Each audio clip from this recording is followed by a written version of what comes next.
hopefully. Hey. Sorry. My fault. It was my fault. It's all my fault. So sorry, guys. What time do you call this? Hey, Amy. And Vaughan was asking, are we going to be live tonight? We are going to be live tonight. And I'm not going out tonight because I was supposed to be going out, but now I'm not going out. So that's good. And we ordered some drinks and I had a bit of trouble. So we ordered some drinks through Just Eat and we were waiting. And then they rang me and then they said, oh, we can't get hold of the Just Eat delivery person. And I was just like, okay. But because on the app it said that they had assigned a driver, I couldn't cancel it. And for some reason, Starbucks couldn't cancel it either. So it's just like a nightmare. So I've just been sitting on the phone with them. And then I ordered through Deliveroo. So I've managed to send a message to Just Eat, but we'll see. Yeah, so that's what we've been doing basically. And one other thing as well. So I did upset Kelly a little bit earlier on. So I am really sorry to Kelly for what I did. And yeah, just wanted to say that as well. So that was my fault. So guys, it is my fault that we are late. So apologies for that. So how is everybody and what is everyone doing and what's everyone got planned for this weekend? I suppose is the question. And how has everyone's week been? Oh, a late starter. Maybe all the better for hi, Mark. Get it? What happened? I know. I'm just explaining. So it was my fault as well. So I ended up doing something a thing on this. Well, I won't go into it to interrupt it, but I deeply apologise to Kelly as well because I did upset her a little bit, and that was my fault. So we're not all perfect, and I'm certainly not perfect. So we're not all perfect, but yeah. Yeah, exactly. But I am very, very sorry. Right, so I just wanted to lay that out there as well, so you guys knew as well that it was my fault. Amy said, "I'm sorry to hear all your issues. No explanation needed." Eva said, "Electric Island, and I think I'm working on cables, so I think no power." When you said Electric Island, I thought this was. Oh, you mean Ireland, as in Ireland, the island of Ireland. So has there been like an electricity power cut or something? Burst lip. Oh, burst lip ulcer. Oh, I had one of those ages ago. So basically, yeah, you've not had one before, but I had loads of them when I was growing up. No. In my so when I was younger, I used to do a lot of sunbathing, and I had one there. Oh, and it was a really bad one, and it just burst. It was horrible. Oh, I thought you were talking about the one that was inside your lip. Mark, what the fuck did you do? No, it was my fault. I won't go into it now, but it was my fault. So I apologize to you guys as well. Obviously the main thing to Kelly, but yeah, it was my fault. Don't even get me started. What has happened since Tuesday? Lovers tiff. Yeah, one of those. Oh, come on, Mark. You are almost perfect. No, I'm not. But Kelly knows. So I was going to say as well. Hi, Charlie. Hey, Charlie. Now, Charlie, you're doing really, really well. So Charlie was on 6 subscribers last week. I think he was on 11. No. That was last week. Then he got to 11. Then he got to 16. So he's got up to 16. Oh, wow. Good for you, Charlie. I'm glad you're sort of like building back up. Eva said, yeah, they sent out a flyer days ago. Oh, about the do you know what? I'll tell you a little story about electricity as well. So I was working away in here, and I had quite an important thing to do. So this is for work, and there's me typing away, and suddenly, pew! Not the power went, but the electric went. Sorry, the internet went. I thought, what? I said, Cal, your internet working? And I had a really important meeting for work that I had to attend to. So I thought, what's going on? Anyway, I looked outside, and the people on the opposite side of the street, they were having their internet store. So there was a BT Reach guy at the front. So I went and I said, look, I don't know what you've done, but you've interrupted my internet thing. And he said, oh, sorry, I thought that was a dead line. I said, no, it's mine. So anyway, he started fiddling. Anyway, about half an hour later, it comes back. So I thought, oh, great. So I can do my meeting.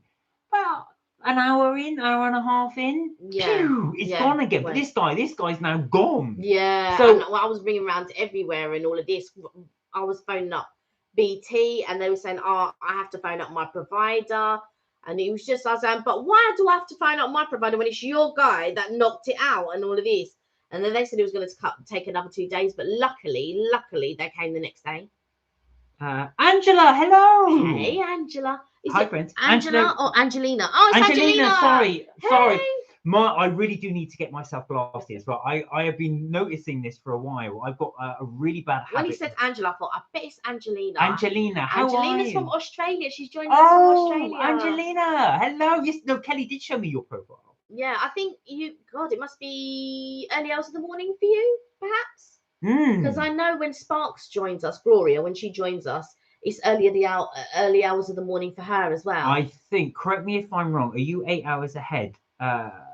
1:45 a.m. Wow. Right. Well, thank you so much for joining us. Thank you for joining us. So nice. So excited to have you. I know. It really is, actually. Yeah. I love having all the guys. Amy said, I had my blood test yesterday and I visited my old secondary school. Apparently, they want me to help out in the art department. Oh. What's that? Sorry, was that a joke? When you saying, because you said about your blood test? I had my blood test yesterday. But it must have been near her school. And I visited my old school. I thought you were going to say that you were going to say something that along the lines of it was such a different colour that they asked me to do art or something. That's what I thought you were getting at. Oh, so it's near your school. They want you to help out your art department. Wow. Okay. That'd be nice. Will that be like an internship, or will that be potential to maybe work there permanently or something like that, like more permanent work? That'd be quite exciting as well. It must be quite. I remember going back to my old primary school, and one of the teachers, she didn't like me, and it was a whole thing, and I remember going back and telling, I think that it was, I have my suspicions as to why, but it was quite unclear. But when I told her, oh yeah, I was working in a hotel by that point, so I was a lot older, and yeah, I remember sort of being pleased to say, well, actually, I did make something of myself. I'm working in a hotel now. So yeah, but that's really nice to be asked to work in the art department. Eva said, oh, Mark, at least you got the nads to apologise. Well, do you know, it's not just that, but I think also as well, one of the things I try and do, so I work in the area of social care. And one of the things that social workers will do is they do a thing called reflective practice. So this is something completely alien to me until I joined. And what they do is at the end of every case, they reflect on the case. And their manager will discuss with them. And they always ask the question, what could you have done better? And it's a practice I've tried to take into my personal life, and doing that. And sometimes, you know how it is, you don't see things for how they are. You get so sucked in wood for the trees. And then it's not until somebody else points out to you that you realize that, and you reflect, actual fact, that was okay. So that's what I do try and do. So I'm definitely not perfect, but I do try. None of us are perfect. No, but I do try and take the reflective practice bit. And it's not always easy, and it's not always thing, but that's one thing I do try and do. But thank you. Angelina said, I have a strange sleeping pattern. I'm not surprised. Well, do you know what? Gloria, who's from Singapore, she's the same. She'll watch us to like 2:45 in the morning. Yeah. And I say, Gloria, are you tired? Yeah, but it's all right. I want to watch it. Yeah. So we do really grateful. Yeah, actually, we are very grateful for people overseas and not only who join us, and people who are in the UK as well, and people who are in Ireland, like who are able to join us. It's just so nice. I'm glad that we're building up a real nice community. It was also about, because the other thing that Kelly and I were talking about is positivity as well. And it's things like that as well. We want to try and share that positivity. Yeah. And build that out there. There's not always a lot of it in our lives, I'm afraid. And so sometimes it's good to share that and expand upon that. Or try to, as well, sort of like be in a positive mindset. Oh, sorry.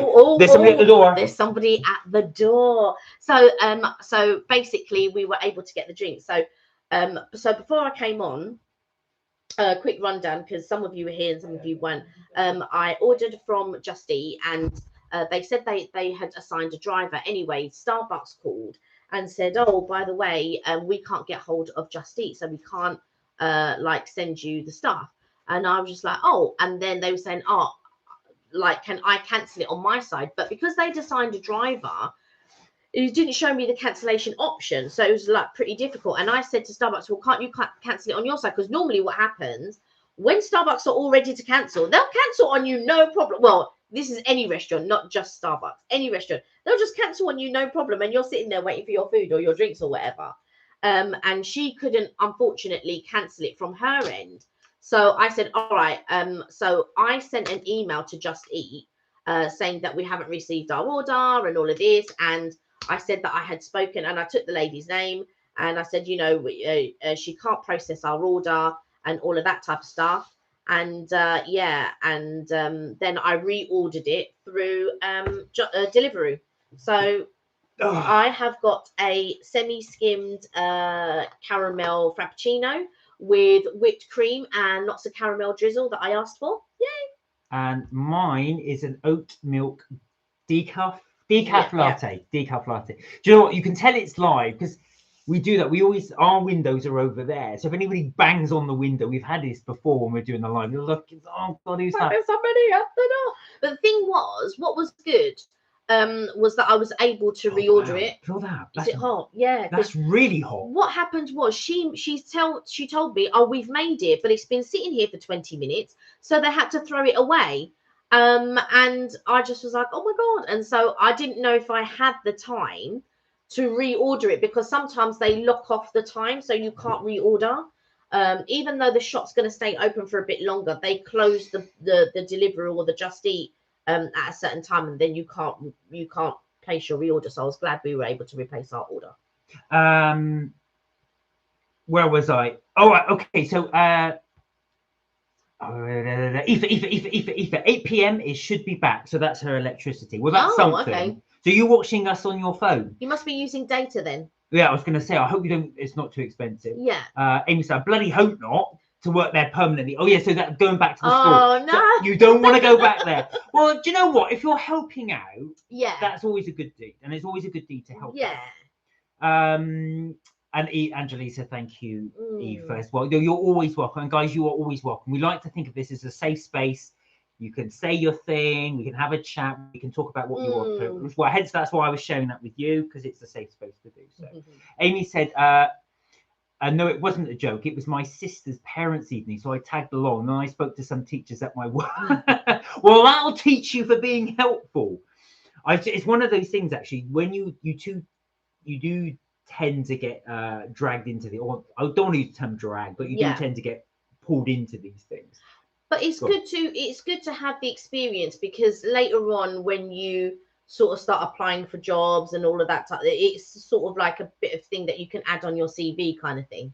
So it can only be positive. It can only be good things that can come of it. And it's if you do take it, it's easy to relate to the students, because obviously you were a previous student kind of thing. So you can look at it in that way. Exactly. Also, to look at it that you're good, because you got to remember as well, they would not ask you if you weren't good. Believe me, when at my workplace, if they'll say something like, we should ask so-and-so, they go, no, let's not ask so-and-so. So, yeah, just always bear that in mind. It is a sign that you're good. Eva said, big props for apologising. And in counselling, coaching and psychology, I have reflective practice within workbooks and supervision. Do you know what? I've only come to it in this sort of format, but it would make sense that you have it in there as well. It's not something I ever adapted into my everyday life before, but it is a good way, or part of self-improvement, I suppose. Eva said, as a nurse in those times, I also went through clinical supervision. The power's just on. You had time one sentence. Electric back on. Yeah, that's what I thought you were there. Amy said, they told me to do a speech to students about how far I've come. Oh, wow. I was like, sure, hell no. Have you seen the kids these days? Do you know what? I'm not going to lie. Yes, I have. Yes, I have seen the kids these days. And I do feel like I have respect for a lot of teachers, in the sense that discipline these days, whether you agree or don't agree or whatever, is very different to the discipline that I grew up with. My mum was quite strict. She wasn't as strict with my brother as she wasn't as strict with my brother or my sister as she should have been, in my opinion. That's just in my opinion, because I was brought up quite, do you know what I mean? I'm not saying that it should have been as strict as I was brought up, perhaps, but my cousin, yeah, they had a real strict upbringing. Do you know what I mean? So I think as well, you can see the different types of, because like I feel like a lot of the kids like really act up in class. Like, I've been shocked at like some of the like if you saw someone be cheeky to the teacher, that was like, oh, like that was a really big thing when I was growing up. Now people are just like saying or doing whatever they want to do whenever they want to do it, and I'm just like, like if I came home and it, like my mum would have been on one. Honestly, I could not talk to teachers or anything like that the way that I've seen students behaving these days. My mum would have gone mad. Yeah, she would have done. Mad. I do like that though, Amy. You do. You sound a lot older than your years. I mean, have you seen the kids these days? Vaping 24/7. Like, why? Always on their phones. Now, my friend is a teacher, and he always says that as well. I think I've told you this story. That he has a no phone policy in his classroom, which you can understand. But he always said that he confiscates phones, that he sees them. And he said at the end of the lesson, he goes, it's amazing them kids that don't ask for their phone back. So he said, I open the drawer, there's about 6 phones in there. But I don't know who's because I don't label them. I just assume they'll come back and take them. So yeah, of course, yeah. But you know, I like, especially if I went home and didn't have my phone with me, and my parents had spent a lot of money on phones, because phones these days aren't cheap. You buy them on a plan, but you have to pay for that plan for however long before you can get your next upgrade or whatever. So if I was to come home with no phone after my pet, are you mad? My mum would be like, tomorrow you better go straight away to that teacher. You better ask for your phone and yada yada yada. She would agree. She would have told me off first of all, she would have told me off for why I have my phone out in the class. You should know that is the rules. You shouldn't have it out. And I would have got in trouble for that. And then she would have said, tomorrow, you better get up early. You better go to that class. You better go to that teacher. You better apologize. Wait until that teacher arrives in the class and go and get your phone. And then she would say, I don't want you to take it out at any class. That phone is only to call me in an emergency and nothing else. That would be it. Yeah. It'd be mad in my household. Aoife said, Mark, your work helps you when I was in that awkward 2 weeks. Yeah, it does. It does help. Honestly, it does help. It's one of those things that I never ever heard before or even considered doing. So it is a good way of just self-improvement, I suppose. Not perfect, but I'm trying. Amy said, honestly, I'm just an outsider. Don't judge. I'm not like the other kids. Do you know what? That's a good thing. Yeah.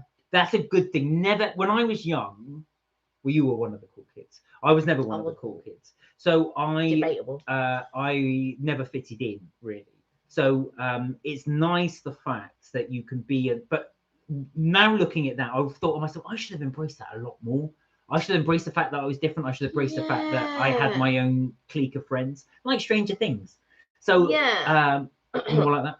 I had my own set of friends, and we weren't in the popular group. I always wanted to be in the popular group, and then you were. I was for a little while, and then I regretted being in the popular group and left it like within months. Hi Touche. Hey Touche, how are you? I hope you're well. I could have been in the popular group for maybe a year or maybe less than a year, something like that. And I automatically left because it was like one of those things, you know, when you're with a group of girls, but the group of girls aren't really friends. Like, oh my God, I really like that cardigan. You know, it was just really like that. It was really, they didn't even like each other.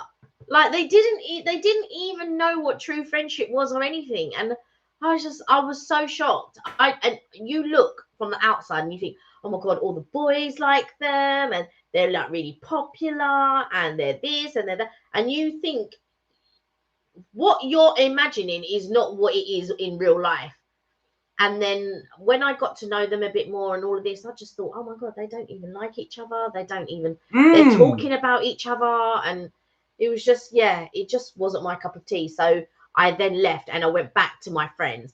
And I remember one of my very good friends, one of my best friends at the time, she said, oh, I thought you'd left us. I thought you. And then I said to her, I'm back now. And I just expected automatically to be forgiven. Oh, yeah, I've passed that. I'm back now. Yeah. And they did. And do you know what? Because my friends could have just said, oh, well, we don't want you back. And I would have been stuck. Yeah, I'm so glad that my friends took me back. And yeah, I was just lucky. Well, it's not lucky. They're also lucky to have you. I think, do you know what it is? Thank you. But I think that you need to process things at the correct time. And I think when I realized that I quickly, not quickly, but if a situation doesn't suit me, I leave it. And so when I knew that they just weren't, I don't know, they just sort of like bad-mouthed each other and all of this and talked about each other. And the thing is, they're still friends now. They're still it's baffling to me. Baffling. Amy said, it's so fake. And by fake, she means handsome, stroke pretty, stroke popular. I'll tell you something, Amy, that only lasts for a short while. Yeah. I went back to my hometown a while ago, a few years ago. And the guys that were in the popular group now, I saw one of them as well. I won't say his name.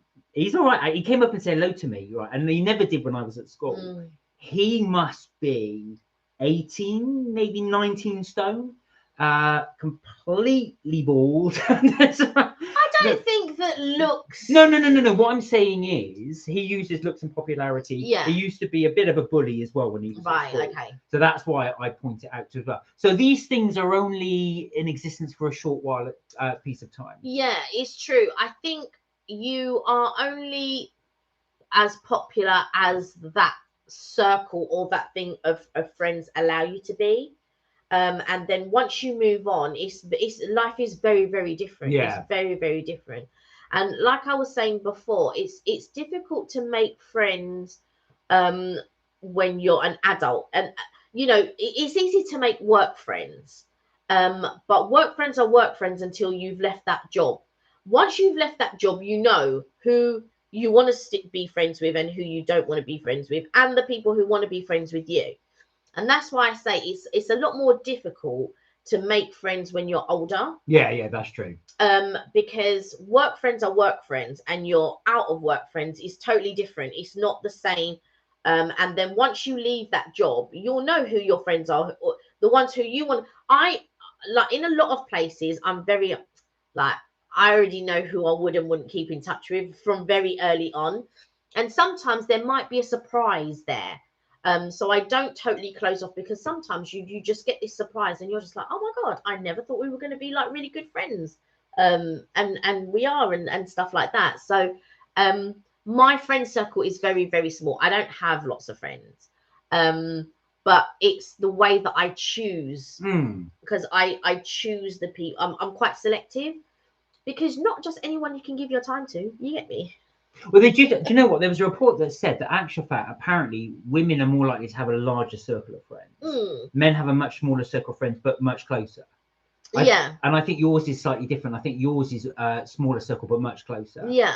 But yours is a mixture of family and friends, isn't it? And I would say that your close friends are like your family. Yeah, for sure. Like my bestie's like my sister. Do you know what I mean? And we do things together. We haven't done a lot of things together lately, but that's because our paths are a little bit different, and I'm not in London as much as I usually am and stuff like that.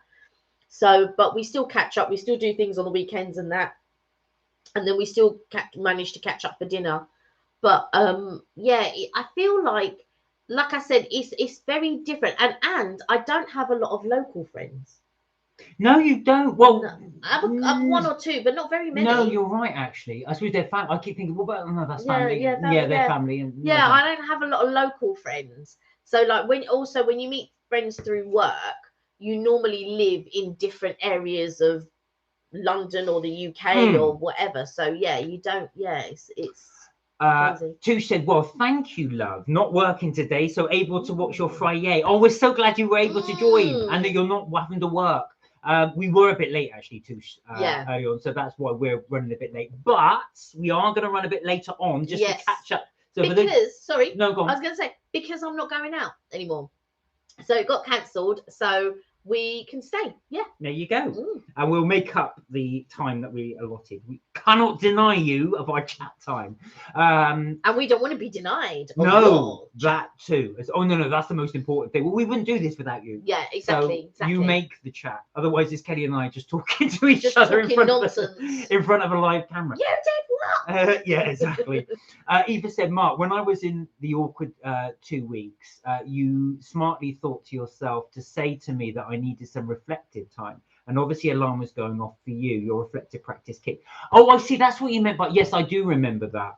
Do you know what, Eva? Sometimes, and this has happened to me, I don't see the wood for the tree. So sometimes your things or your behavior you don't reflect on until you actually sit back and you feel back and you think, oh, actual fact, yeah, that's whatever the situation is. So like reflecting back on what happened, I just sort of say, yeah, no, that wasn't right. But it sometimes it takes you to sit back, and in the moment it's difficult to see it. So don't be hard on yourself, because there's times that other things influence you as well. But it's nice to have someone else to come in and give you that support. So I hope that did help you. Amy said, oh, no, she just retracted, so I won't read it. Eva said, Kelly, I had to adore you as a sister. Oh, thank you. Tush said, yay. Oh, and so sorry it got cancelled, Kel. Have you managed to reschedule? Well, this is the trick when you are all sort of like got different calendars. We have settled on a date. Let's see if the date comes to fruition, eh? Let's see if the date comes. I don't know, because things get cancelled quite quickly, and it's not anyone's fault. Do you know what I mean? Like things come up, life happens, and things like that. So at the moment, as you lot know, I'm not working at the moment, so I'm as free as a bird. But I'm still looking, but at this I'm currently free, so whatever date they choose, as long as there's nothing booked in with anybody else, because sometimes that does happen, or we're doing something, or we're going out, then can meet them whenever. I'm the most freest out of everyone at the moment, so yeah. Amy said men's friends are divided into groups like based upon interest rather than girls' friendship groups. Oh, that's interesting. So what would you say girls' friendship groups are? I'm not just there's some elements to that as well. Do you know what though? I've got the thing, I don't know about you two, but I have friends that are totally different from me. But I think you are right. You obviously with a lot of friendships, you have that commonality. That's why you become friends. Yeah. I think with me, I have friends that match all the sides of my personality. But I also have or had friends that I just don't get on with. And I'm just like, why are you friends with that person? Like, that person is awful, or that person is just using you, or that person is... And like, it's very frustrating when you care about... So I like, if you've got a friend and you like really care about them, but then you can see that the other friends don't really care. Like they've got one or two friends that really do care about the well-being, and then you've got other friends that don't really care, and you're just like wondering, like you end up not really wanting to go out with that person and other friends and stuff, because you just think to yourself, I don't know if I quite agree with it. And then you become a judgmental person. And sometimes I can be, because I'll see a situation and I'm just thinking, but that's not right. That's just like, what? And so it just, But mind you, that's what I was saying. Sometimes those people can't see the wood for the trees. Yeah. And I think that's the other thing is as well. Sometimes you don't see that situation, especially if you're stuck in it. But what makes my opinion more right than the other person's opinion? Do you see what I mean? Because that person... that friend clearly doesn't see anything wrong and thinks it's all jokes and laughs and blah, blah, blah. Whereas I'm sitting there thinking, well, that's not right. So what makes my opinion better than the person who is endorsing all these friendships? What makes my opinion better than... what makes my judgment better than that person's judgment? It doesn't. No. It's only my own judgment that... So I take myself out of those situations. Oh, I see. Right. No, I was thinking what you mean is something different. No, right, I take myself out of those situations because I think to myself, well, I can't endorse what's happening here, or how that person's being treated, or situations that are happening, and I'm just like, what? And I'm just... so and then you become a judgmental person, and then that person feels that you're a judgmental person. And I don't want to be judgmental, but when I'm seeing certain situations happen, and I'm just thinking, but that's not right. Like, yeah, well, that's why are you taking the mick and things like that? And then so I remove myself from the situation altogether. Well, that's the justice warrior in you, I think, because you want to, because you do. Kelly is very good like that. She will help a lot of people as well if she sees people. But equally, so do you. So you'll help Yeah. people, and you'll. But I feel like sometimes you have more tolerance of people who may not be like with me. I will help up to a certain point, but if I see that that person is not really like, somebody might ask me for help, and I'm always there to help, and I will go above and beyond, detriment to my own whatever it is that I'm that's doing. true. And so I'll do.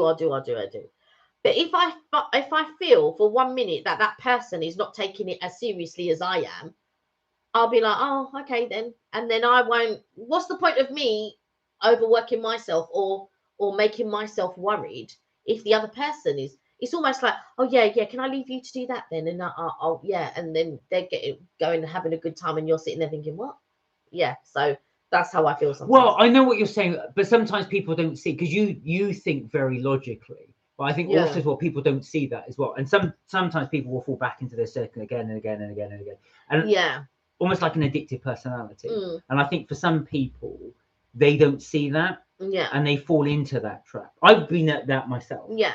Whereas you just keep falling back into a bad habit, and it's not because you deliberately want to do it. It's sometimes you just forget you're falling into that bad habit. Yeah, I have bad habits too. On the whole, I think how I think about things, there's nothing more frustrating than somebody who doesn't think logically, or who does. There's nothing more frustrating than sort of, but why did you do it this way? This doesn't make sense of how you've done it. Like, why have you?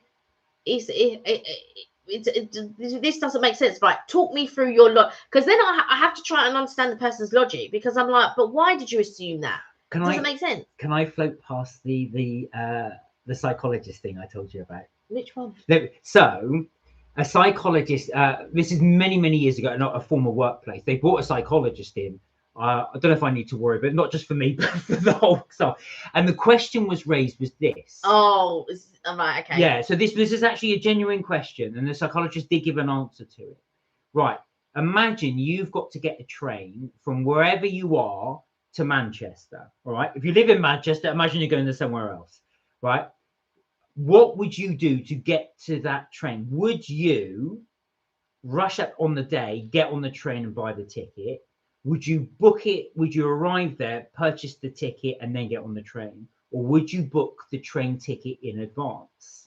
Okay, so those are the options there. Now, I'll let people give their thoughts as well, and then I'll tell you what the psychologist actually said. There's only, as far as I'm concerned, 2 options. Okay, well, anyway, let people go on to that and then see what they say, because this will be interesting.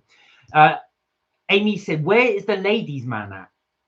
Which ladies' man are we talking about? I know you're talking about friends. Richard's Adventures.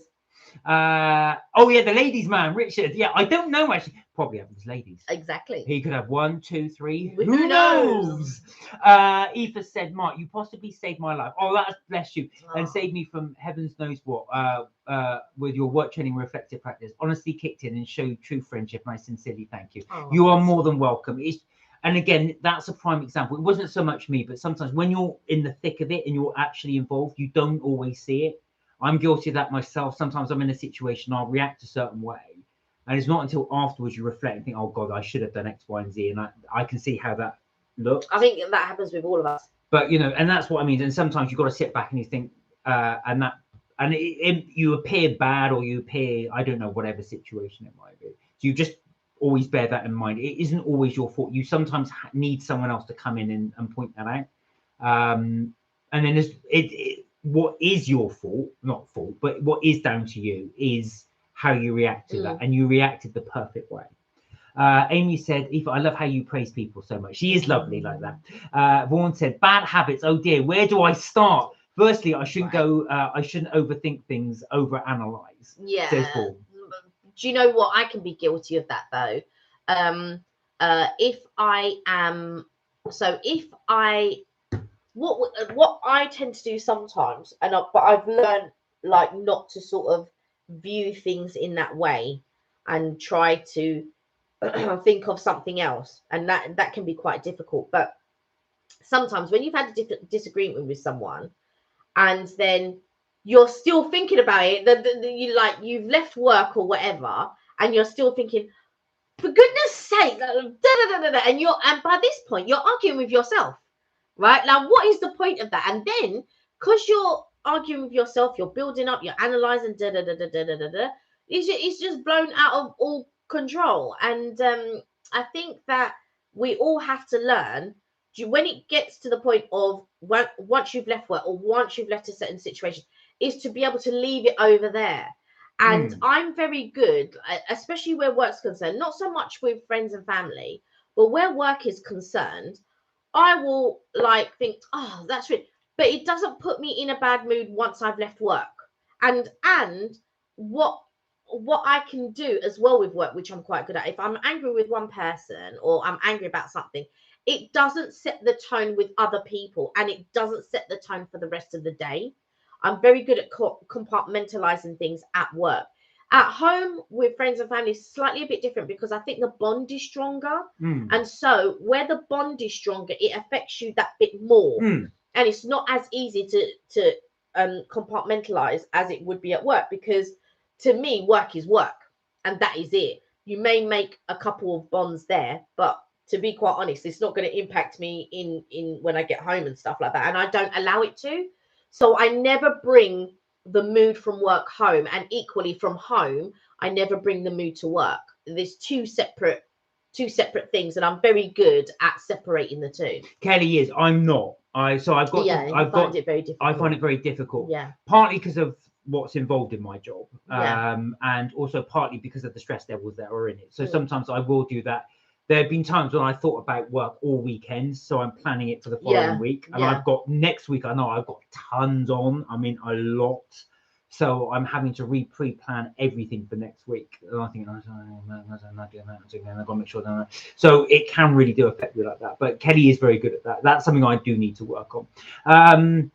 Eva said, I give acknowledgement and credit where it's due, and I genuinely love Kelly's a sister figure. Right, now your responses. So Angelina said, so remember, just to reiterate, what it was so remember, the scenario is you need to get a train to Manchester. I appreciate some of you are not in the UK, and I've just realized that we're probably but imagine we're a destination. So the options are, which was the right one? Do you book in advance?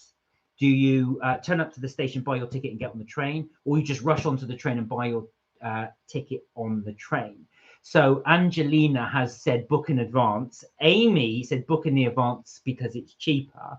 And Vaughan said pre-COVID I'd arrive and buy ticket at the desk. So, and this is where Kelly and I tell Kelly she wasn't having it. So the psychologist said any of those are correct. And so now they're not. No, but this is the interesting part. And what the point she was making is she's trying to get people to understand people think differently. And then and again it's and people think wrongly. Well, people were doing what you said is but why would you do that? You're buying it in advance, you get it cheaper. That's wrong. The other two ways are wrong. But what she's saying is no, some people's mindsets are different. Some people don't think like that. Some people don't have the chance to do that. But she said the idea is about accepting people for who they are. That was the whole point. There are two options there. One, you can get to the desk and buy your ticket. And in that, I would be at the desk at least 10-20 minutes beforehand, because you don't know about the queue, especially on a Monday morning when travel was always a madness. So Monday, if it's a Monday, I would have bought the ticket the day before or 2 days before or however many days before, because you can get it cheaper. Or I would have gone like 10 or 20 minutes beforehand and bought the ticket. There's no way I'm rushing and leaving the house at the last minute to rush onto the train for him to charge me what? Like a fine?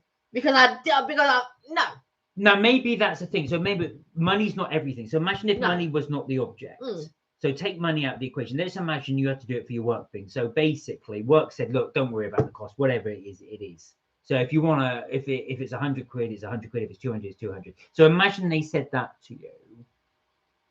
If you take money out of the equation, can you now see why there would be a wrong one? But the thing is, how organized is your mind? I look at that as organization. Okay, so I'm going to give you a scenario. I went on holiday with a few friends. Sorry, I'll come back to that comment in a minute. It just made me laugh. So I went on holiday with a few friends. Now, we live in there's clutter everywhere. There's tables, blah blah blah. We got clutter. You can see. Now, my drawers upstairs, everything is folded, down to my underwear. Right? I'm on the bed. I will fold everything. I'll roll everything, and I'll put it in the drawer nicely, and all of this. And I went on holiday with like a few girlfriends, and one of the girls, she didn't even buy anything on holiday, but she couldn't shut her suitcase, and I was just like we were trying to shut, and I was going, like, what did you buy? Like, you can't shut. And then so when I looked in, so we opened up a suitcase, and she had a bag full of underwear, and she just scrunched them in a bag and then put them, and then was trying to close the suitcase, and I goes, but you haven't folded your underwear. That's why you're back. Yeah, who folds their underwear? Like, she was just like this had never occurred to anybody before.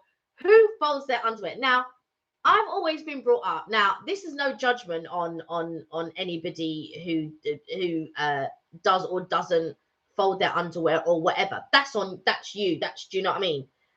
We all work differently. Now, somebody could judge me because they could come in, there's clutter everywhere, there's mess everywhere, blah, blah, blah. That's how my mind is on the outside, right? But I live in an organized chaos. Now, when you go into my drawers and everything else, everything is folded, everything's put away. I'll sit on the bed and I'll fold it and blah, blah, blah. I couldn't just scrunch up all my underwear and then just push it and then try and close the drawer. It's not going to work that way. So while how can we get on the topic of underwear?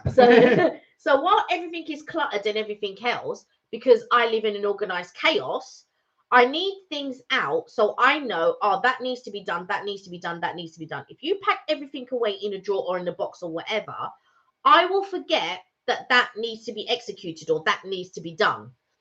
So and my mum, she explained to Mark, like, Kelly's really messy, but she doesn't see the mess. And it's very true. Like, I'm very like, I'll put something here, there, and everywhere. And I like, there are times when I do see the mess. Like, if I know someone's coming around, all of a sudden I'm thinking, oh my God, the place is a mess. But prior to that, and says, tidy up, Mark, because you need to tidy up because someone's coming. I thought, well, I got to tidy up. It's your mess. But, and I find it really difficult. But that's in my mind how my mind works. Like, if you put everything away, I wouldn't know what needs to be done. So everything's like tidied away. So like, for instance, paperwork, bills that need to be paid. If those bills are not sitting out, I am not going to remember, oh no. And then after I paid the bill, I need to write paid, and I put the date that I paid, and I put the amount that I paid, and then that can be filed away in a drawer. Prior to that, it needs to be sitting out. Like, I paid a bill the other day. A couple of days ago, I was paying car tax or whatever it was, and then I needed to put paid on it, how much I paid it for the year, how much I paid, and the date that I paid it. And then now that can be put away, and now I don't have to worry about it. I just need to put it in a place that, in case I need to find it for whether it's insurance, like when I need to insure the car. But now they do it all digitally, so that's all good. But yeah, that's how my mind works. So let me go through a few of the comments just because we might miss some of them. So Okay. Eva said, since finding Kelly and Mark, having reviewed a Tassimo Vivi 2. Oh my God, that's where you discovered us. That's our most popular video, by the way. Watched a live and something made me click with Kelly's personality and her character. I have never felt that type of bond. Oh, bless you, thank you. And then Mark stepped up to the plate and acted protectively towards me. And again, I have so little of that in my life. Well, you are more than welcome. And like I said, I'm glad we bring a little ray of sunshine to people's lives. Mark provided himself a true friend, and now I seem like a protective brother figure. Oh, bless you. Amy said, really glad to hear that. You also made me feel supported, Vaughan, said Aoife. the comments at a time for which I'm truly appreciative of. So that's really nice to hear. Yeah. Amy said, who can buy a ticket on, this is what made me laugh, who can buy a ticket on the train? Since when? Am I that young? Right, yes you are. Yes. Now, this is how old the course was. Funny you should say that. This stopped many years ago, but you used to be able to just to get on the train, the ticket conductor I should say, would come along and you could just buy it. Now you can I think on the older journeys. No, they stopped it all. Oh really? And the reason being is because what people would do is they would get on and they'd only buy the ticket if the inspector came. Right. So what people were doing is they were chancing it. So what they used to do is they used to sit on and think, well, I mean, it did, to be fair, it happened to me. So when I used to go visit my parents, I'd sit on the train, and if there's no conductor, I've got a free journey. Yeah. But I could chance it each time. So if he stopped me, I would just say, oh yeah, a single two, and they would do it. So that's what would happen. So they stopped it for that reason, because what they were finding is as well, not everyone, but a lot of people were chancing it. So they would just go on there as well. If they got stopped, they would pay. Yeah, but that would make sense to keep them on there, surely. No, because the thing is well, if you imagine, if you now have to buy it in advance, you're guaranteed everybody's paid. Yeah, if there's barriers, yeah. But only if there's barriers. Yeah, true. But even now, you've got the thing of an inspector. Whereas before, if you sat on there and an inspector came on and you didn't have a ticket, you could just say, oh yeah, sorry, I was waiting for you to come. I want a single to such and such. But you could just you've got that thing to blag it. But now you can't do that. So if you do that now, they will then say you'll buy a ticket, but they sell it at the absolute highest. Yeah, I haven't travelled on like one going far for a long time. Angelina said, it's not the money that made this decision. I just don't want to miss out on the train. For example, I don't want a seat to be sold out. And that makes sense. And to be honest with you, it probably is the most sensible way. Before I met Kelly, I was the person that would sit on the thing and buy it. As Kelly knows. I wouldn't book anything. The number of times I didn't rock up to the thing, just pay whatever price it was, and I'd be like, what? But I was a free spirit. but for someone who, because like you do pay attention to budget and stuff like that. So for someone who would just rock up to the train station and not take advantage of getting the best price available, was kind of mind-blowing to me, really. So, do you know what it is? I've done my backing from on bed, so I'm struggling to turn around and say that as well. Yeah, no. Partly, but also as where I see it is that I didn't like to be restricted to times. Yeah. So I like to like if I had the day off, I didn't want to think, well, I've got to get up at X to be there to Y. You want to be a bit more free. So I like to get up, have a shower, and think, oh, I left a bit, I'll do, and I think, well, I'll go. What's the time? Oh, 1 o'clock. I better go. So I go. Yeah. Now I'm different because I'm very much. I want to get to whatever destination as early as possible, so I've got the full day there. To me, when you're dragging out the time of, oh, I'll leave in a minute, blah, blah, blah, you're wasting the day. So, like, if we ever go abroad, we get up early hours of the morning. Mark hates it, but we're getting up early hours of the morning. Yeah. Because by 2 o'clock, I want to be on that beach. I don't want to be like, oh, my God, we've got to spend the day, blah, blah, blah. But once you're up and you're doing your stuff and we get to wherever, you enjoy it that we've got the day and we've not wasted a whole day. Where are we? Amy said, just think that people are coming over every day, so your house will be tidy every day. Could you imagine? It doesn't work that way with do you know what from when I moved out on my own, I've always had a cleaner. So and my mum knows this of me, and so she'd be like, oh, Kel, I found a cleaner, and then my mum got a cleaner, and then I got the same cleaner, and it was brilliant. Because you work all day and then you come home and then it's all done. It's not something that I have to think about, oh, I've got to do that later. Oh, I've got to put that away later. And I'm okay with cleaning certain things. So I'm okay. Do you know what I mean? Like clean the kitchen or clean the bathroom and things like that. But it's more the tidying. It's the tidying that I'm very difficult. It's very difficult for me. So it's like, oh yeah. It's like, you know, like sometimes you're trying on clothes, right, in your bedroom. You're looking for an outfit, you're trying on clothes, blah, blah, blah.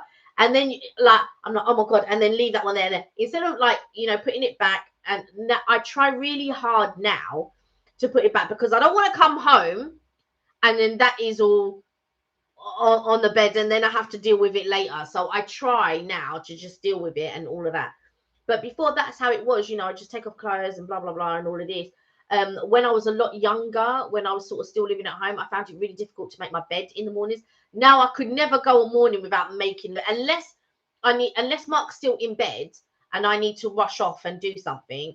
The bed is made every day and things like that. So there are certain things that I can do and that I feel like, no, I need to do this or I need to do that. But other than that, I'm really like slapdash. Amy said, have you seen people these days? It's true. Do you know what though? I've got to say, because that was the whole thing. It used to drive me nuts with him. But now I've realised as well, it's an acceptance really, because that's one of Kelly's Achilles heel is her tidiness. It does drive me nuts. Yeah, it does drive you mad. Yeah. But I've learned to.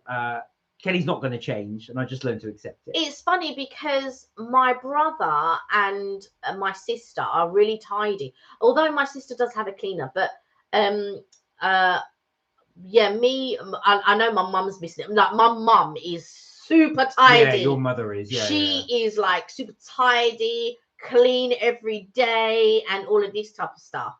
And so she's very good at that type of thing. And it's never been I want to be, but it's never in my mind to like, oh right, okay, I've got to do this or I've got to do that. Do you know what it is as well? I think it's a case of the way my mind works. I think in the sense that if I'm doing a job, let's say I do a job at work or whatever, I put my all into it and I say, right, okay. Or if I'm editing videos, I put my all into it. Oh, sorry. So Amy had said, I'm going to go back to some of the comments. Don't worry, guys. But Amy said, Kelly, have you seen people these days? It was regarding the train thing. So basically about people getting onto the train and stuff like that. But what do you mean? Like, how do you mean, Amy? Yeah, how do you mean? Like, I do see people getting on the. I've got to admit, I still wear my mask on the train. We do. I've got to say, COVID actually, apparently now in the UK, they've actually stopped recording COVID figures, but they partly are saying it's as bad as it was during lockdown. So that's the reason why they, not main reason, but one of the reasons they potentially have stopped recording the figures. I caught COVID twice, and it really depleted my vitamins and everything else. So. You know what, during the first time that I had COVID, the second time wasn't too bad, but the first time that I had it really, really bad, like really bad. And luckily, and I don't know why, but we had vitamin C. You had vitamin C actually. And yeah, you had vitamin C from Boots. Oh, and yes, that's right. We were reading all of this stuff, and then so I was taking vitamin C. I'd lost my appetite. I could hear fluid on my lungs. I could barely make it to the bathroom and all of that type of stuff. But I understood when I started to get better, a few months later. So I was ill in the March, and it took me all of March and April and part of May to get better. And a lot of time I spent in the garden. And I remember so when I was getting better in the May, my hair started falling out, so I started thinning quite a bit. Yeah, I remember that. I was just like, oh my god, like, and I remember talking to my cousin's wife, and she was going through this. She was 2 weeks behind me, and she was suffering all of those things. And you know, we were thinking of our vitamins and all of this type of stuff. And so she had to get B12. Her vitamins were so depleted, she had to have B12 injections every couple of days or whatever it was. And I was just like, oh my god. So the other day, and I got it twice. So I had vitamin C, but I didn't really I couldn't find like B12 and all the others, because all the vitamins were depleting off all the shelves. So the other day I managed to get some vitamins. So hopefully that will boost my immune system a little bit. But I was out today with my mum, and somebody had a cold, and in your mind you're thinking, now, is that a cold or is it COVID? And she was blowing, she was blowing the nose and everything else. And I took a step back, and I knew she knew that I was taking a step back.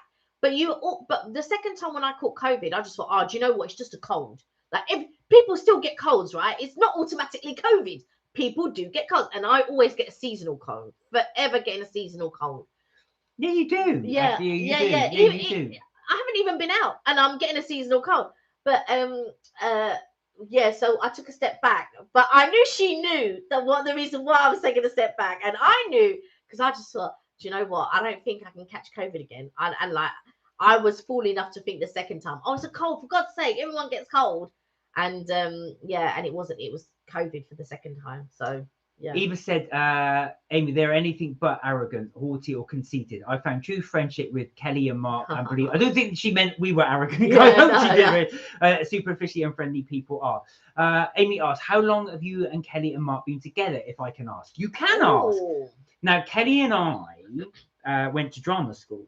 Yeah, well, we not drama school per se. It was I'm beginning. Yeah. Oh, okay. So we went to acting class. This is years ago. Hence we like doing performing. Well, I say performing, but talking and stuff like this. So we were 27 at the time. I was 26. Oh, you might have been 27. I was an elderly 27. Because there's 6 months difference between us. Yeah. So far, anyway, we started sort of spending time together, didn't we? And then lost contact for a little bit, and then we got back together. So we've been together 10 years now? No, 10 12. Is it 12? 12, yeah, because when did we celebrated our 10 year when we went to God, time goes so Wiltshire, fast. so yeah. Do you know, I think this is the 12th year. Yeah, you're right, because I was thinking of COVID. Year. I always think 10 years because COVID was 10 years. Yeah, this is the 12th and I always hit the magic 10 in there, so I always say 10, but of course I forget time goes on. Like I still tell people I'm 39. But yeah, so there we are. So 12 years. Yeah. Aoife said, having grown up with abuse and having abusive aunts, and one uncle in particular who were abusive, goes back to classism and church teachings, lineage or clergy family members led to abuse from. I'm sorry to hear that, Aoife. I know you have mentioned that before. Yeah. Touche, I've never been abroad. You've never been abroad? Oh my goodness. But I love Wales, Devon and Cornwall too much. Funny you should say that. A lady I used to work with, she's approaching retirement, so she's 59. Oh, I won't say her name. She's 59. She's never been abroad, and she said to me, Mark, I love England. She said and her favourite place is the Lake District. Oh. She goes there every single year, and she said she's never owned a passport. Wow. Never owned a passport. Never needed to. Yeah, there was one lady that I worked with. Although she had been abroad when she was younger, she wouldn't travel abroad anymore. And I was always surprised by that because the world is such a big place, and each to their own, because I don't judge anybody who's never been abroad or whatever, because if you love England or you love the UK, that's what you love, and you should always do what you love. But in my mind, I think because I grew up on all of these TV shows and you know, and things like that, and I've always wanted to travel.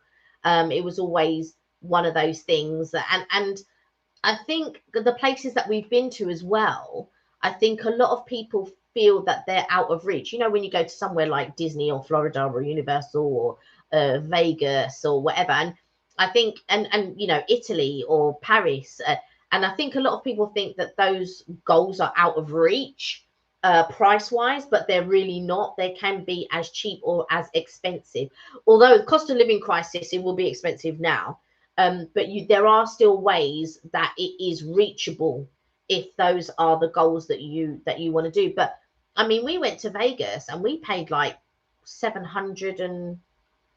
Oh, that was so funny. So when Kelly first suggested Vegas, I said, I don't have Vegas money. That's about £4,000 or £5,000. But it wasn't. It was so cheap. Well, cheap comparatively. It was actually cheaper than going in the UK, believe it or not, at the time. Yeah, because if you think about it, was that 2008?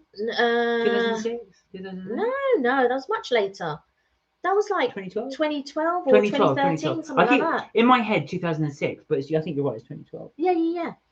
And what happened was, we stayed. We didn't stay at a fancy hotel. We stayed at the Excalibur. That £754 didn't include breakfast, but it did include flights, transportation, and hotel. So it included those three things. Wow, that's 11 years. Yeah, 700 and something pounds, and we went for 10 nights. We went for 10 nights for £754 or whatever it was, and I'll never forget it.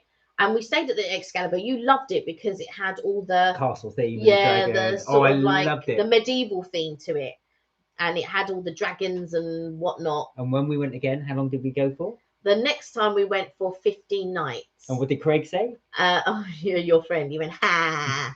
I don't know who Craig is, by the way. So Craig was a friend I used to work with, and he always thought I was extravagant going for Vegas for 10 nights. I said, I'm going to Las Vegas for 15 nights. He went, 15 nights, Mark. He goes to Vegas for 15 nights. That's how he laughed. So he did that. That did make me laugh. But I think that was under $1,000. Yeah, it was. I think that was about 1,000. It was about 1,000, under 1,000, and that was it was what do you call it, with transportation. And then there was one time we went, but we paid a bit more. I think we paid about 1,200, because obviously things go up. Yeah. And because the first time we stayed at Excalibur, the second time we stayed at the Monte Carlo, and then the third time we stayed at Park MGM. Yes, that's right. And we went for 16 nights. Yes. And the Park MGM, it was a more expensive hotel, and I think we paid about 1,200 for 16 nights, and that was we got my god, sorry, we're miles behind on the comments. right. Okay, we'll go. And we got a limousine transportation to and from the airport. We went in Star this time. So anyway, apologies guys, the comment bit got stuck. I thought, oh my god, I missed that loads. So Martin Kelly, you're sat in the wrong way. So this is our normal way that we do sit. It's just that when the other chair was here, I was sitting in the other chair. Yeah. But this is the way that we do normally sit. The posh chair's in the other room. And Amy says she loves Devon. Eva said, of course, you can emphasize Tushy. I've noticed Amy's called you Tushy a few times. Amy said, Kelly, have you seen people these days? It was regarding the train thing. We said that one as well. Yeah, I've seen people jump over barriers, don't pay. Well, that's common. That is very, very common. Kelly Mark, I intend to purchase an air fryer, another hot plate, 2-ring pot to cook. This is Aoife. Rings, more saucepan, oil-free popcorn maker. Oh my, and a chocolate fountain. A cold during the summer. We may come to you. Yes. Yes, too. We may hold a barbecue where you are. A cold during the summer does suck. Air fryers, we definitely recommend. Yeah. Amy said as well, but we really, really good. I had some pizza this morning, which I threw all over the floor by mistake. But Kelly's lovely mum did actually buy me some, which is really nice of her. But I was going to air fry this thing, but and it heats up in 3 minutes. It's really, really good. I had leftover pizza, so I was able to eat pizza while Mark could not eat pizza. No, but I did have some of the garlic bread. Air fryers are very. Oh yeah, Eva said some new plates, glasses, mugs, and oh my god, you get a whole new cupboard. My B&D vitamin B and D are so depleted. My HGB count BP was 130 over 75. Yeah, I've just bought a load of vitamins the other day, and I just thought I've got to get my immune system under control. Richard's here. Hello, this is Richard H. Though. Yeah. Richard Harris. How are you, Richard? How are you? I hope you're well. Thank you for joining us all the way from Chicago. Yeah, exactly. Richard said, "Oof, you forgot your anniversary." No, I didn't forget it. we did celebrate it at the time, but we did. Do you know what? It's one of those things when people say how long, I've got to really calculate it, so I just completely miscalculated it. Eva said, how are you, by the way, and how's Chicago? Eva said HGB was 9.9 2 weeks ago, down from 10.1. That is low. Amy said, you both 39. No way, you both don't look a day over 21. Oh, bless you. Bless you. I'm a lot older than 39. Slightly older than 39. Tush said, a part of my heart is in Wales. I've only been to Wales a few times. I've not been, but there is a guy. He used to be on YouTube. He's now more on TikTok, and he's called Talk of the Tom. And we were chatting to him before, and he's from Cardiff, and he was telling us about all the restaurants that are in a queue to open up in Cardiff. There are so many trendy restaurants and stuff there, but I've never been to Cardiff. But I think you've been there, right? Yeah. I've been a few times. No, not Cardiff. Swansea. Swansea. I've been to Swansea. Tush said, Amy, true, says Tush, true. I think we were referring to about cold in the winter. Or trains. Or the trains as well. Yeah. Or both are actually true. Eva said 45, and I've never had a barbecue. And to rub it in, you're the same age as Amy's mum. Thanks, Amy. Amy saying Peter Griffin he did laugh like Peter Griffin. That's why I did the thing. Oh my words. Do you know that's the thing as well? Somebody else said that to me at work. One of my staff members said, "Oh, you're the same age as my mum." I thought, blimey. I'm sure what's her name said, not Alyssa, oh my goodness, Alyssa's friend. Neha, and she said, "Oh, we were older than her dad." I know, that was the thing. But I was glad to, because my dad's bald, and you said you've got full head of hair. Eva said, "I feel old." Amy said, "I feel young." There you are. Good. I feel pretty. Yeah. So we all so caught up. Sorry, I've been really bad with the comments. We were there saying, "Too young acts old."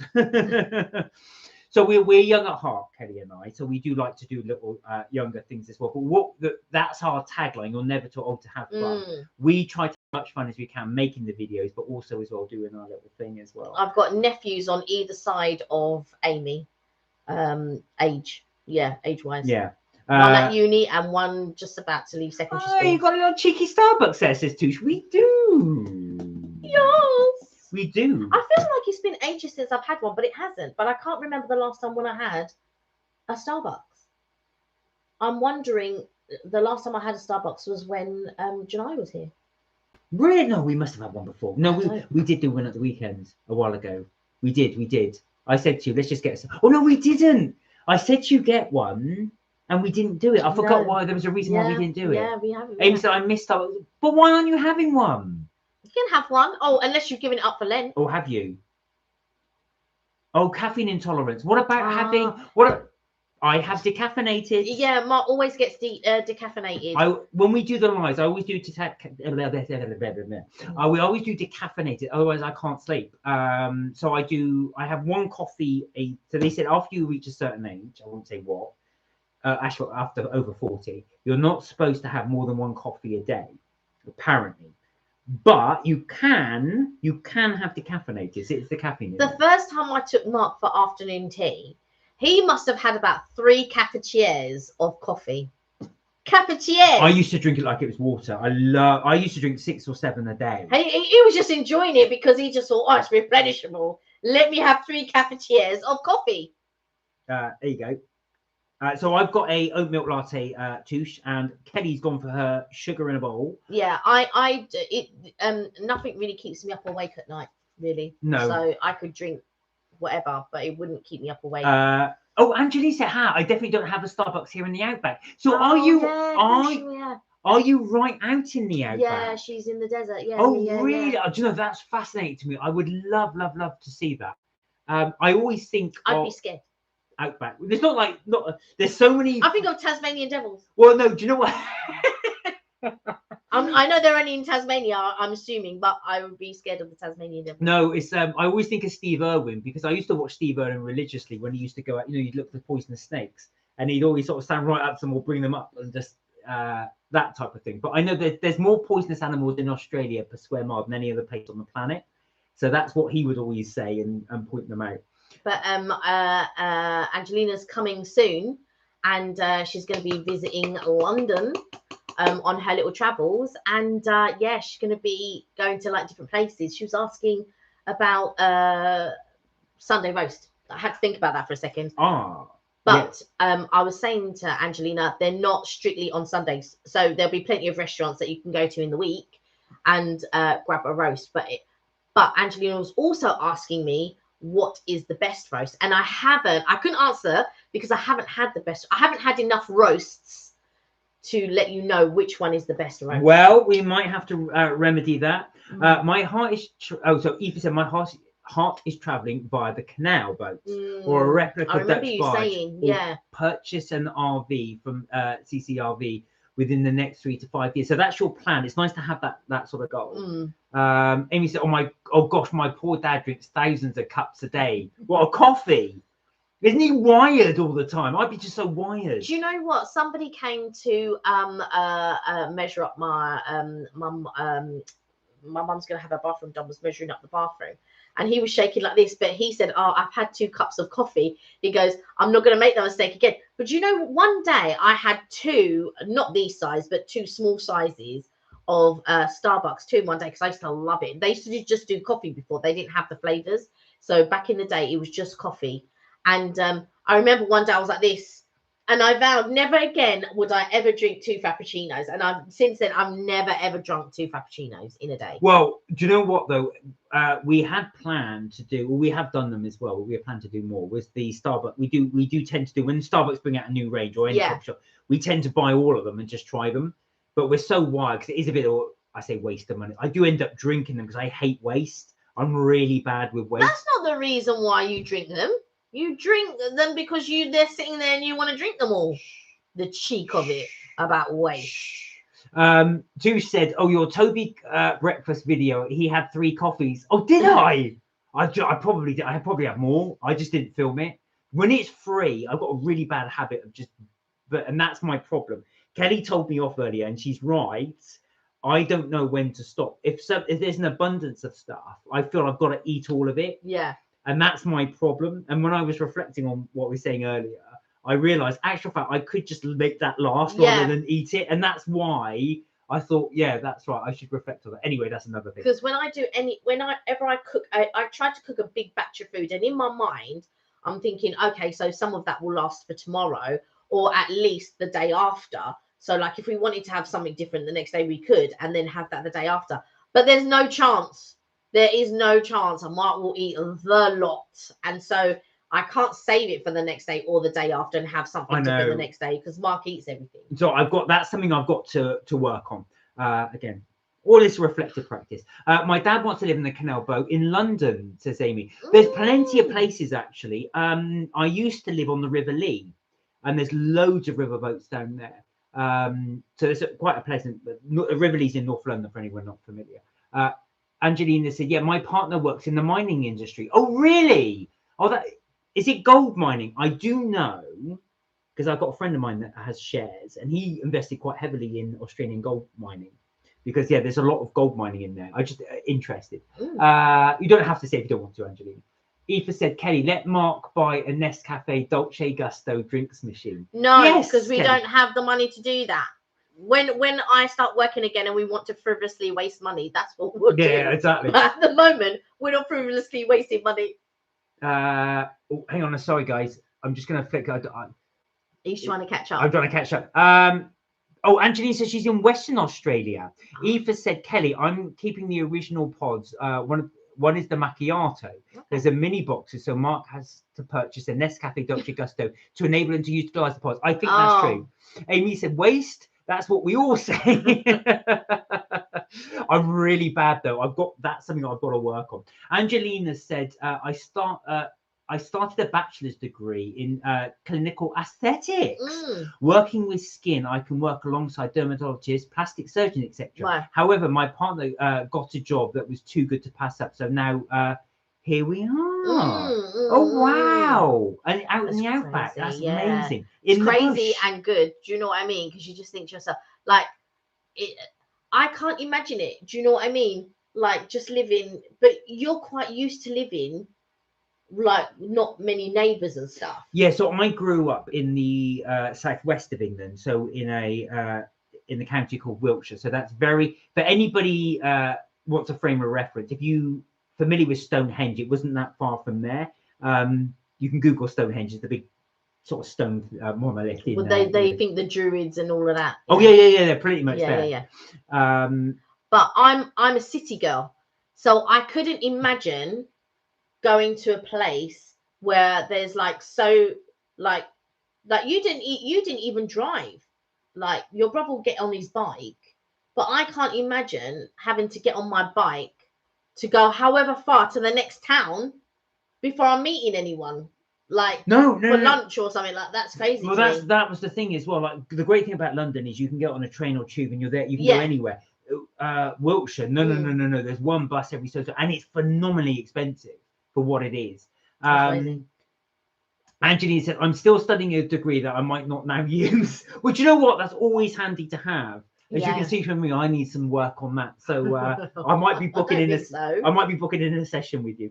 Amy said, "Yeah, I will put my dad in box and send him out to the Airbnb boat." Oh yeah, because Eva said about you can always do Airbnb boating. Right. It's not just houses and homes and flats. You can do that. Also, Richard asked an interesting question. What's the internet connection like there out in the bush? Do you know what? I didn't think of that because you are on the line. Yeah. So how is the internet connection there? That is a very... Us city dwellers just take it for granted. Yeah. It's like, what? You don't have internet? That's cray. Well, where my parents are, the internet is diabolical. It's really, really poor. But even my mum's one is bad. Yeah, I feel that's her provider. Yeah, I mean, I don't think she got the strongest one, but also it depends on the area that you're living and if there's enough poles in order to create a stronger connection. But yeah, like her internet drops in and out and all of that. It's not very good. In fact, I'm gonna maybe up her internet. What do they call it? Not MPB and whatever it is. MPBS. Yeah, whatever it is. Yeah. Aoife said, Angelina, wow, well done. I have accredited certifications within holistic therapies. Wow, you do. Wow. Angelina said, my partner is in iron ore. Okay. Makes sense. I thought it would be obviously some form of mineral, but I was just interested as well. Aoife said, Angelina, Ring, I only have accredited certifications with holistic therapy. So well done, Angelina. Did I read that without? No, you put it in again. Amy said, oh my God, Stonehenge, A303. Yes, you're right. That's the one that bypasses it. Aoife said, the company is called Airbnb and not Airbnb and not B&B. Yeah, not Airbnb. Airbnb. Bundba.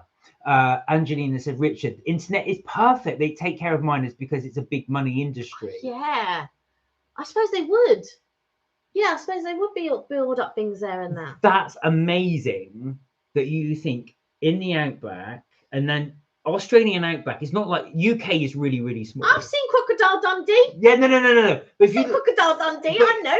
But by outback, you mean you're on miles and miles and miles and miles. I had an Irish friend who went out to Australia, and he said to me, Mark, you cannot comprehend.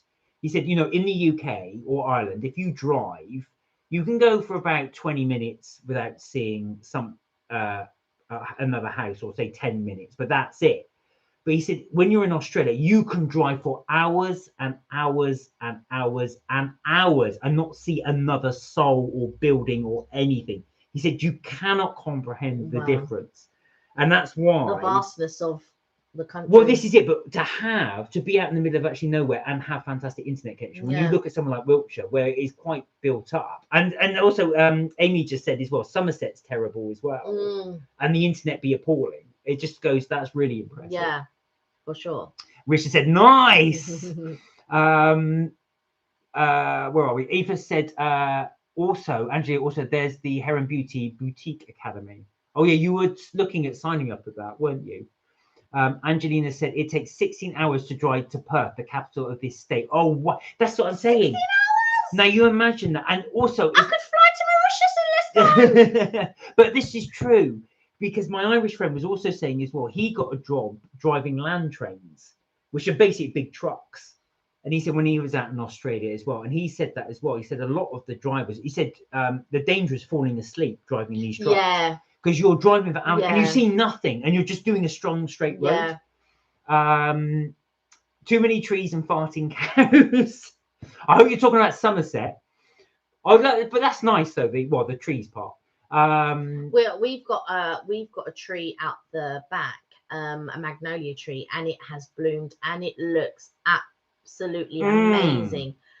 Across the road, there was a house being sold and it had a beautiful magnolia tree. Don't think the people who have moved in have pulled up the magnolia tree, and I was just like, oh my God, and it wasn't a skip, and I was like, oh no, my mouth was up. And I was taking in shopping at the time, and the guy who was giving me the shopping was looking at me like this, and I was just like, they put the beautiful magnolia tree. No, I know. We were really annoyed about that. Angelina said, Aoife, I don't have the qualifications to work in hair and beauty. My degree is in science one, not actually know how to do nails, lashes, etc. Yeah. That's just fascinating. Do you know what? It's really nice hear from somebody in a totally different environment to what we're used to. Yeah. London is a complete metropolis, as I suppose Richard would say is the same for Chicago. So when you've got something completely different, although the countryside in obviously the West Country is completely different. Yeah. I was just thinking about the aesthetics because I know that I had a friend and she had her niece and she was going to do aesthetics, but I think it was between that and being a vet, and I don't know which one in the end that she chose, whether whether she chose the vet or whether it was skin aesthetics. I can't remember which one it was in the end. Okay. Amy said, my sister wants to become a hairdresser. Eva said, I'm going to be supporting an organic butcher bakery in Clare Morris, Mayo Island. Okay, that's nice to do that, actually support local businesses. Yeah. Much more of that. We're bad at that. We should do more of that. Well, I think it would be nice if there were actually good local businesses to in sort of thing in. Like my brother went past me, he goes, oh yeah, I wanna spend my money in this local independent business or whatever. And the service was rubbish, the things were rubbish and all of this. And I was just like, why are you spending your, and they clearly did not care that he was spending his money in this shop. And I was just like, don't spend your money in that shop again, because they do not care and they were not giving you good customer service or anything else. But there are independent places that I see, and I just think, oh, if you do good produce, like when we go down to sort of like different places, when we go in the summer to visit different places, like Rochester for one, they've got some independent markets down there, like food markets and stuff like that, and I don't mind spending my money, even if it's going to be that bit more expensive or whatever, but I expect a level of politeness and blah blah blah. And when my brother was spending his money, they were not giving him the politeness or anything. I was like, oh. Angelina said, aesthetics can make you a lot of money. However, there are no medical spas in a town of 3,000 people. Oh, fantastic. You really are in the outback. You're going to have, it's going to be a real, I don't know if you've been to the UK or Europe before, but yeah, it's going to be. Angelina? Yes, Angelina. Yes, oh, you have? Has. Okay, yeah. So London's one of my favourite places. Oh, really? Eva said, check out the ferries direct to Ryanair or Aer Lingus. That's if you want to go to, Amy was saying she wants to go to Ireland, how expensive it is to go to Ireland. Support your local Tesco, she said as well. You'll check that out. So I'm just going to change the conversation slightly back to our videos. So you may have noticed, we've been doing, and I've noticed I have put on weight recently, but we've been doing quite a few takeaway bits for you guys to see. So we recently uploaded one yesterday. It took me yonks to edit it, and poor old Kelly was trying to upload it. So we wanted to get it uploaded about 7, 8 o'clock. Well, originally we would have liked to have uploaded it at 4, but so when we edit a video, the Burger Wars, indeed. It takes a while to export the video, because before I never used to have to export it, but for some reason it used to just save as is, but now I have to export it. So once it's exported, I then have to, would you say import it? Yeah, maybe I then have to import it to YouTube, and then that takes a while because it does all the checks to see that everything's okay and all of this tough stuff. But in the meantime, I was doing other things. So then it was waiting there, and I had to ask you a question or you had to find out something before I could then upload it. And I can't remember what it was, but we didn't end up doing it till a little bit later. So it didn't go up at the normal time, which would have been 4 o'clock. But we do sort of try to upload between 4 and 6. But that got uploaded a bit later. Yeah, it did. But we hope you enjoyed it. Now, we did Kelly and I were talking about this yesterday. Because I said, there's something that we're going to do that I'm excited about. Now, we've already done what I've said that we're excited about, but we just haven't edited it. And I'm not going to mention it. So that was what I was going to talk about. But you're right. It's going to be a surprise with something we did in London. And we hope you guys all like exciting it. To me, may not be exciting to you guys, I don't know. Oh, we enjoyed it. I loved it. I thought it was brilliant. I had really, really good fun. You're going to book 1 year in advance for your trip. My God, you will get a better fare, hopefully, as well. Check out the fares to Ireland, though, Eva was saying. Now, anyway, what we wanted to do is just run past you. So those of you that saw our burger wars, hopefully you managed to get a chance to see it. I don't know if you did, but we tried a little bit of an experimental style in this with number scoring and the way we did the video. So we just wanted to get your take on it. If you liked it, if you didn't, was it a bit OTT with the booms and the bombs and the numbers coming in? So we just wanted to get your take on what you thought. Or did you prefer a much more simplified video with us just chatting away? Or do you find our chatting too long? Are we talking too much in the video? Do you prefer it just cut? Yeah, great. On the next one, great. We kind of like try and do the lifestyle. Yeah. When we do our reviews, because Kelly and I will at some point do that. Amy said, I love it when you go to places. Oh, so you prefer it when we actually go rather than do the takeaway bits? Yeah. We do have another takeaway, funnily enough. As I said, Kelly's mum, bless her, she bought a takeaway for me today because I stupidly dropped the other one I did earlier on as well. So that's very kind of you. Thank you very, very much. And I think at the time, I was just thinking to myself, because I thought had so many takeaways recently. But I was going to say as well, we're going to do another one as well, but we are going to get out there a bit more. The next one that we do is us going somewhere. Yeah. So we tend to do a mixture of being in the house or going out. It depends on what we have to do that week, that weekend, if you can get time off, that type of thing. Sometimes we're baking or we're cooking or something. So, but we don't worry. There are a couple where we're actually out or we're visiting somewhere. Yeah. So we're not going back to. I was going to say almost like lockdown where we're doing takeaways. But what we wanted to do is sort of do a mixture, really. So show you different takeaways that we have here. Popeyes is new to the UK. Richard, if you're still on, you're probably familiar from the US. Yeah. But it's relatively new here. So we wanted to try that and do the comparison between Gourmet Burger Kitchen and Shake Shack. I got it right this time. Yeah. And Popeyes was was Richard's Adventures. He suggested Popeyes. Ah, okay. Yeah. No, but I know, just think you'd be familiar to Richard. Oh yeah, Richard H. Yeah, but because we've had a couple of, what I was sort of getting at was, we had a couple of requests of places, and Popeyes was one request, but also Jolly B is another request. Jolly Bigs. And there's another couple of requests that I'm keeping in my mind, saying, okay, yeah, we've got to hit here, and here. So we will be going out to places. So we will be doing. So but we honestly, all feedback is, because we obviously make the videos for you guys that are watching, and we want to try and make better content for you as well. So we really do appreciate your feedback, what you like. Be honest. We will never get offended. So if you say, if you take that mark out of it, it'd be brilliant. But I'm just saying, if there's any bits in there you do like or don't like, please do let us know, and we will have a look for that for you.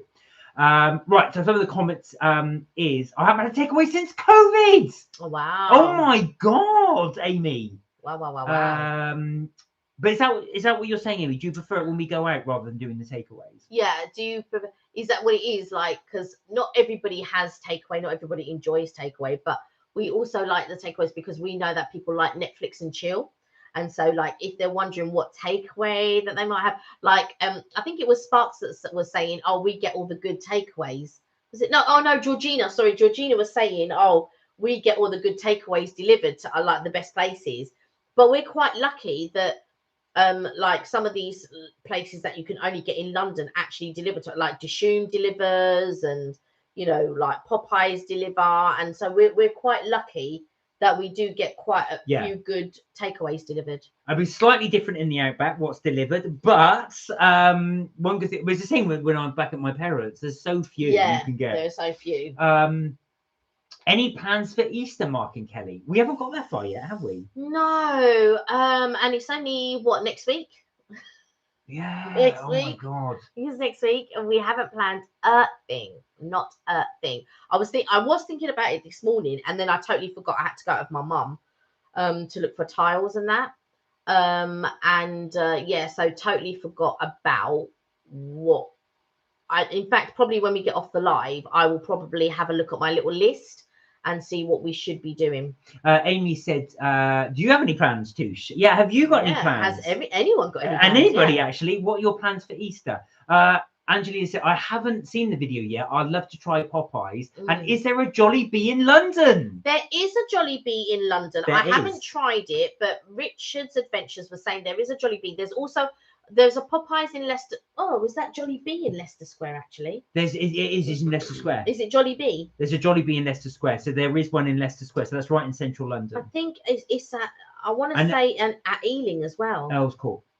Earl's Court, right. I knew it began with an E. So Amy said Popeye's chicken sandwich is Nico avocado? Oh, is that what it's called? Was that right? Nicavado. Oh, I don't know. I'll have to have a look. Yeah, sorry, I was just looking. Yeah, Jolly Bee in Leicester Square and Earl's Court. Let me have a look at Popeyes. But I believe Popeyes is in. I want to say Popeyes is in. Think we want to go out, but nothing set in stone. What about you guys? Says Touche. I'm planning to hopefully do some type of Easter cake or Easter cheesecake, because a lot of people, like in my family, a lot of people are Ealing. There's a Popeyes in Ealing. Oh, there is. I was mixing Jolly Bees up with Jolly Bees. No, there is a Jolly Bees in Ealing as well. Oh, is there? Court. Earl's Court. I thought there's in Earl's Court. Jolly Bees. It begins with an E. Jolly Bees is in Earl's Court and Leicester Square, and Popeyes is in Ealing. I want to say there's one in one of the. Angelina said so. It's Amy. I know that phrase well. Walmart, Walmart, Walmart. I said that's a reference for anyone who does not know. No, I didn't know. I'm glad you said that, actually, because that made no sense to me at all. Eva said, I love seeing you two looking at cake shops and seeing you eating out in the buffet places. Right. Amy said, I prefer it when you both go out. However, I know I'm young and your audience is mainly older. No, it isn't. You would be surprised. It's very mixed, our audience. There's a few girls, they haven't been on for a little while, but they're just a couple of years younger than you. Alyssa and Neha, and I'm sure there's somebody else as well. I just can't think at the moment.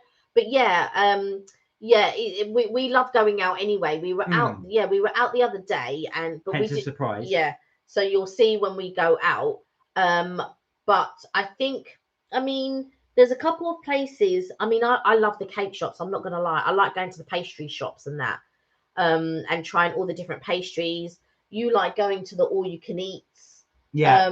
There's a couple of all-you-can-eats that we are going to go to. But come summertime, we'll be out a lot more. It's just that at the winter, it's all raining and all of that. And I hate going out when it's raining. I was in the car with my mum today, and she goes, I hate going out when it's raining. I was just like, I know, I hate going out when it's raining. I've got to say, I did think of you because I was obviously working. Yeah. And it was bucketing down. But so torrential. Yeah. So I've got my earpieces on trying to talk to people. And all I hear was the rain hitting the top of the roof. On the conservatory. Yeah, it was just, it's horrible. But once summertime comes, you'll see us go out a lot more. Like, you know, we did things like Battersea Park and Battersea Power Station. That was last year, sort of like summertime.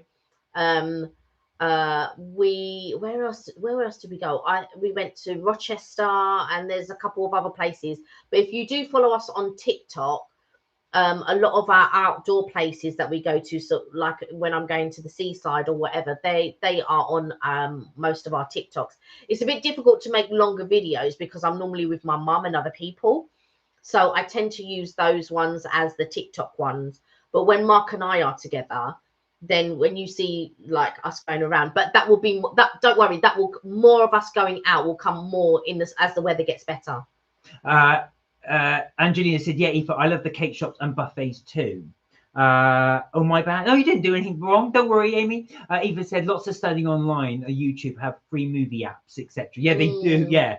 Angelina said, am I pronouncing that right? Rico Avocado is a controversial YouTuber. Oh, that means nothing to me. That was completely over my head. Yeah. So I'd have to have a look at that. Oh, Amy thinks we should do a mukbang. We have kind of done one. We did. Do you know what? During lockdown, we did do a couple of mukbangs, and we will do more, I think. So that will be us sort of like at home eating whatever it is. Yeah, we don't really do a lot of mukbangs, I suppose. You'll see us eating and stuff like that, but I suppose it's not a proper mukbang like I've seen other people. No. So when we've done ours, we're talking as well, but you hear us chewing. But a proper mukbang is you don't say anything. Yeah, it's just all like and eating it. And I'm not brave enough to do that. I always just think to myself, would people like that? We should do it, maybe. Yeah, we can try it for sure. Do one now. There's some food brand here somewhere. I am quite hungry actually, so often. Yeah. Amy said, do cheesecake pie. Do you know what? I am gonna not bake a cheesecake because I don't like baked cheesecake, but I am gonna do a cheesecake, I think. Oh, sorry. Hi, Alfred. Hey, Alfred. How are you? Tenaciously gracious. Yes. I thought so. Yep. In my mind, I wanted to say the other one, but it's not. It's tenaciously gracious. Yeah. So I hope I got that right. So Alfred owns a company called Tenaciously Gracious, which does design in London. Yes. Clothing T-shirts. T-shirts design in London. Yeah. So we will. Yeah, there'll be a range of videos coming out. At the points that we can go, and we also like to do our trips. So whenever we take a trip somewhere, we'll film that as well. We have one on the backlog, and for some reason I can't find. So we went to Wiltshire last year. It was later on in the year, and I cannot find the relevant footage of when we're talking about the breakfast and stuff. Know. So I did all of we did all that filming. Yeah, I can't find it. I've edited a third of it, thinking I keep saying, "Kenny, where's the rest of it? I'll bung it in." You said, "Oh, I'll find it." We've been going in. It probably turned up, and I think we put it in the wrong folder. Do you think? I think so. I think it's in a different folder because it's there. It existed. Yeah. So there may be one of Wiltshire coming out.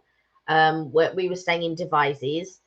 You'll see that on TikTok and stuff because I uploaded it to TikTok, but we've done a longer video, but a lot of it is music because I can't find where we talk about the breakfast. I think we sort the videos out by date, right, and then go through them that way, and then we sort them back out into things. Yeah, we'll have a look. Yeah. I'll talk about that later. But yeah, Amy said, "I love the rain." Do you know what? What do I listen to every night? Yeah, he listens to the rain on YouTube. There are like 10-hour videos. Obviously, I just hear the rain sounds. That really helps me sleep. If anybody's struggling to sleep, I definitely recommend it.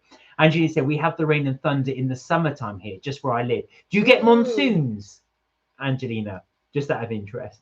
I think is it your winter during our summer? I think you work the same as Mauritius, don't you? So Southern Hemisphere. Yeah. Amy said, climate change, because you did the little rainy thing. Angelina said, I think I've been in the tropic region. I think I live in the tropic region. Don't quote me. Only been here for 1.5 years. I can imagine that actually, if you're Western Australia, because you'll be right in the sort of desert area. So yeah. Eva said, the Toby Carvery vids and cake shops are what I love and reviews. So thank you guys. I just don't do the Nick. Oh, I'm going to watch this guy because I don't know how controversial this is. Alfred said, yeah, you got it right, Mark and Kelly. Great memory. You should create merch. We did. Yeah.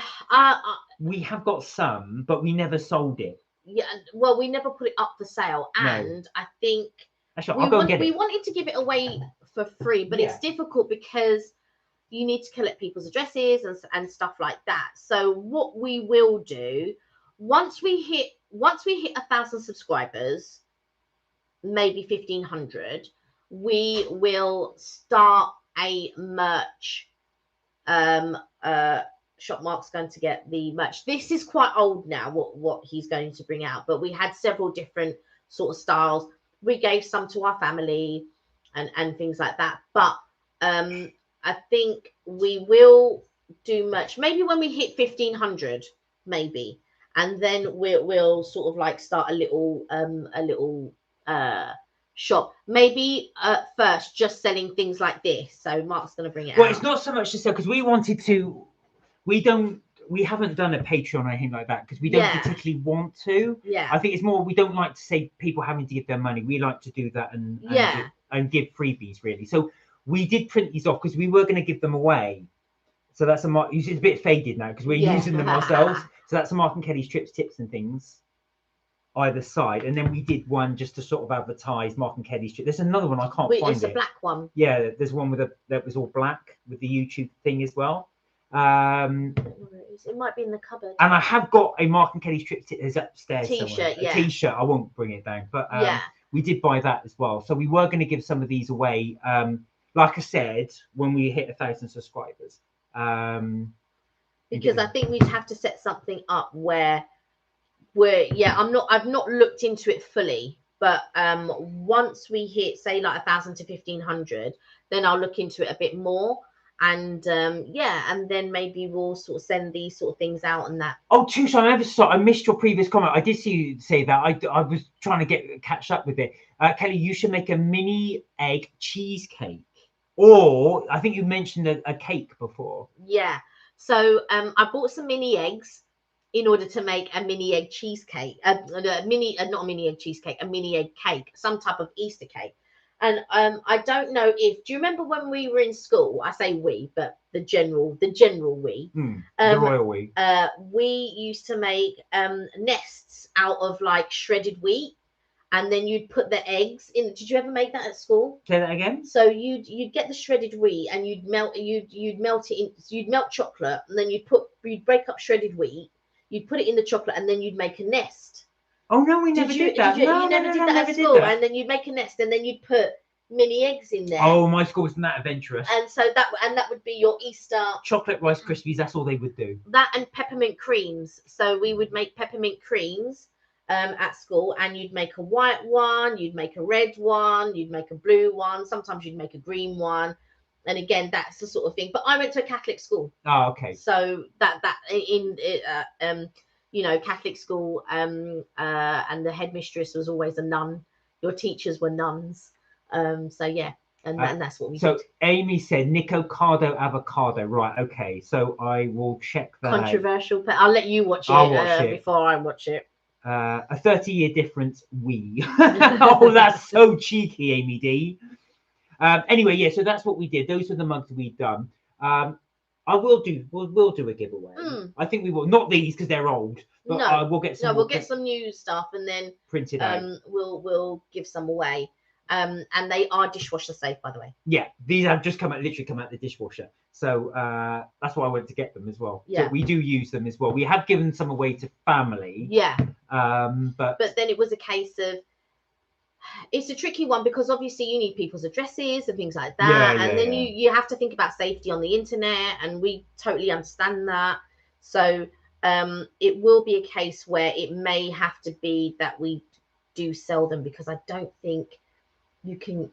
I think we can give away a few. I think I'll be generous to give away a few. Yeah, I think what we'll do, I'll have to look it up and stuff like that. But like I said, once we get to sort of like 1,000 to maybe 1,500, I'll look into it a bit more, and then see how because I just don't know with addresses and stuff like that. But I'll look into it a bit more, and I'm happy to give stuff away, to be quite honest. Yeah, I think so. We like to give back, don't we? So for sure. So if anybody is interested, I know, would anybody be interested in a Mark and Kelly's trip mug? Or are you thinking, why on earth would I want that? Yeah, why would I want that? My God. You keep your mugs. Mugs. The t-shirts are a bit more. The good thing is with mugs is that one size fits all. Yeah, that's your mug. Yeah. T-shirts on the other hand are a totally different. Yeah, and it's a tricky one because you have to find a good thing to sell it and print it and all of that. We bought you one. Do you remember? Because we bought each other. Yeah, and it didn't fit. Well, it didn't fit. Also, as well, my one was the size. So it's a Fruit of the Loom one.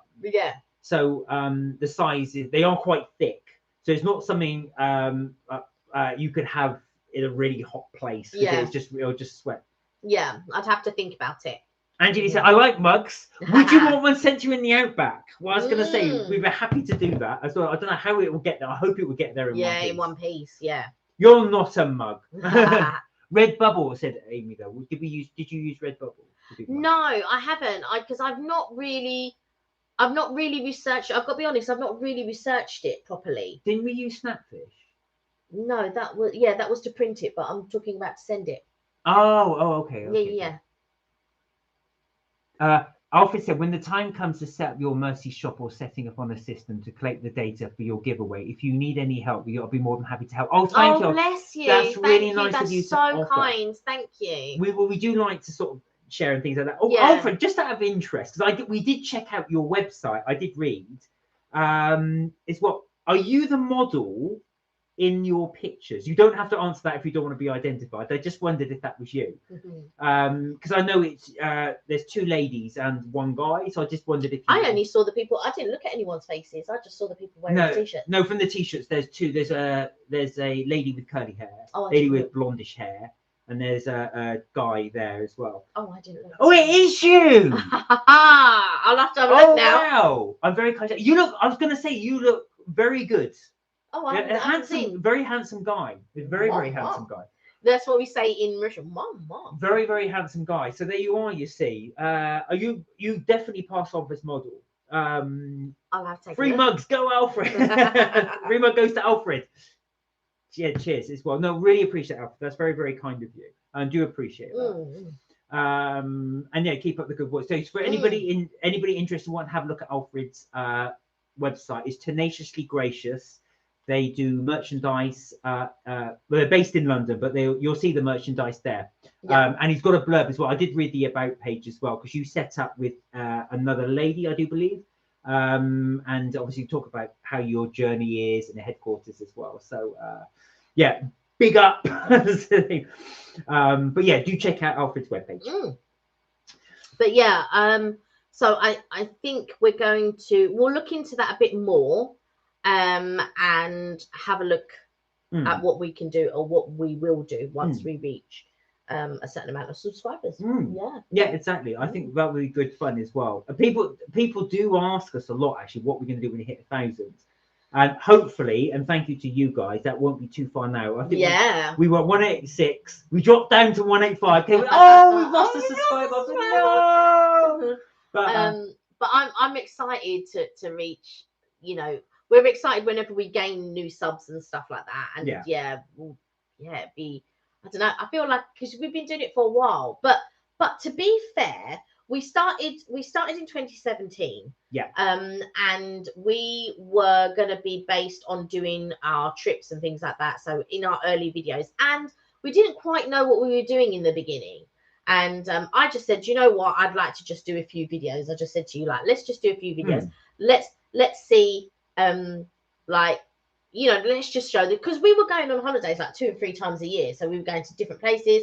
Like sometimes we'd go to Florida twice in a year. Sometimes we go to Vegas and then Florida, or sometimes we go to Mauritius and Lanzarote, or just like different places. Like we go to Brussels, we go to Amsterdam, we went to Paris, and all of that type of stuff. So I just thought, you know what, it's going to be really interesting, because I was working full time, you were working full time. Yeah. So that's what we were doing. And then the pandemic hit, and then we weren't going anywhere. And I was convalescing because I was still recovering and that for a good few months. And then redundancy happened. And then, sort of like being a receptionist and then trying to look for work in 2021. Are you mad? There's no offices that were open and stuff like that. So it's just been sort of like we've been able to sort of like concentrate on the channel a bit more. Well, me particularly, because you're still like working quite hard and things like that. And then sort of like doing a lot of the editing and going out and things like that. And I think once summertime hits as well, hopefully I'm working by then, but even if I'm not, I think I will go out a lot on my own, maybe, because you'll be working. So then you can sort of see like a girl about town, sort of like, and me going to different places and filming different places. Sometimes friends will come along. Sometimes Mark will be there, and then we're just going to go and see how it goes. But we've been able to put a lot more work into the channel. Yeah. These last couple of years, so it's been quite fun. It's been quite good. Sometimes editing is a bit like, I took a back seat on the editing for a little bit because I was so tired of the editing part, like doing all the filming and then because it takes so long to edit. Even for like 10 minutes, it takes a lot to go into that 10 minutes, because you're cutting here, you're cutting there, you're trying to get rid of things, and you're trying to include as much information without boring anyone as well. And then you've come in with sort of like fancy little things and all of that type of stuff. So Mark's a bit more fancy with the editing, in the sense that because you're more artsy, so you're more into he's more into his art, so he likes like special effects and things like that. And so yeah, we've just been doing that really mainly, to be quite honest. It's been a long journey for Kelly and I, and as well, and we don't always agree on the styles. Yeah. And I like the fact that we're different, because I think what it does is it adds a different lens to it. So Kelly, we do argue sometimes on what to do. Like Kelly will go, "No, you're not putting that up. I hate your choice of music." But one of the things we need to work on, we do need to work on, is coming together to form these videos. So that's something we are working together on as well. Again, talking about self-improvement, what have you. But you know, one thing I've got to learn to do is as well, sometimes I can be, no, I created that. This is perfect. So that's one thing I do need to work on. Yeah, I think because do you know what it is? Because we've got such different. We don't have different views on everything, but there are certain choices like sometimes you might do something rocky, but it's a serene moment. And I'll be like, you can't have the rocky with the serene. But when we're doing something exciting, or when you speeded something up, I think the rocky tune fits in to that sort of thing, and not so much the serene type la la la la la, and I'm like and I'm like I don't think that's quite my music taste. Yeah. Oh, so Amy just had a look at your website. She said very nice, and she liked the beard. Oh wow, keep that beard.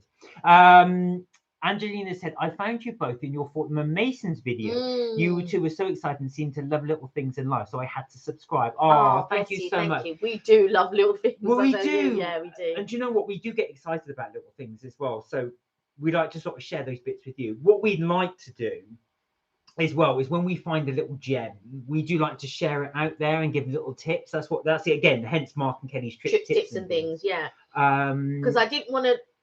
At the time when we started, it was mainly about holidays, but the reason why I named it trips, tips and things was that when we go on holiday, we can tell you about the tips, but also when we're not, I named it that way. So when we're not on holiday, when we don't do, because my intention was to shoot other things like, you know, like when we go to Sky Garden, or, you know, when we go to Wiltshire, or Bath, or, you know, Battersea Park or Battersea Power Station, and all of those types of things. So I wanted to be all encompassing, and that hence why trips, tips and things. Amy said, I've seen your videos from 15 years ago. Whoa, the quality, big difference. Difference. When we first started. Well, it wasn't 15 years ago. No, but I know what you're saying. It feels like it. When we used to go around, we just have one camera and we would just let it run. So the videos would be really long and then weren't edited at all. So I've learned how to edit over the years. Yeah. Well, Kelly started up the editing really, and I kind of then followed suit. But I really enjoy the editing. Kelly's not a big fan of it, so I'm happy to do the editing. But one thing I'm learning to do is relinquish creative control. So when I do it, we will work together on that. Yeah, we sort of like watch each other's work, and because like I'm very much. No, she's right. 15 years ago was from Mauritius. Is that 15 years ago? No. Oh, no. Yeah, no. 2007. No, we didn't go 2007. We went 2015, 2016. Yeah, we did. Yeah, sorry. Yeah, it was 2015. Was it? Yeah, 6, 7, 8 years ago. 2015, 2016. Yeah. Amy said, I see. Yes, Mark is a poet. Actual fact, Kelly came up with the name Kelly's Trips, Tips and Things. Mark and Kelly's Trips, Tips and Things. I liked it. It rolls off the tongue. It is alliteration.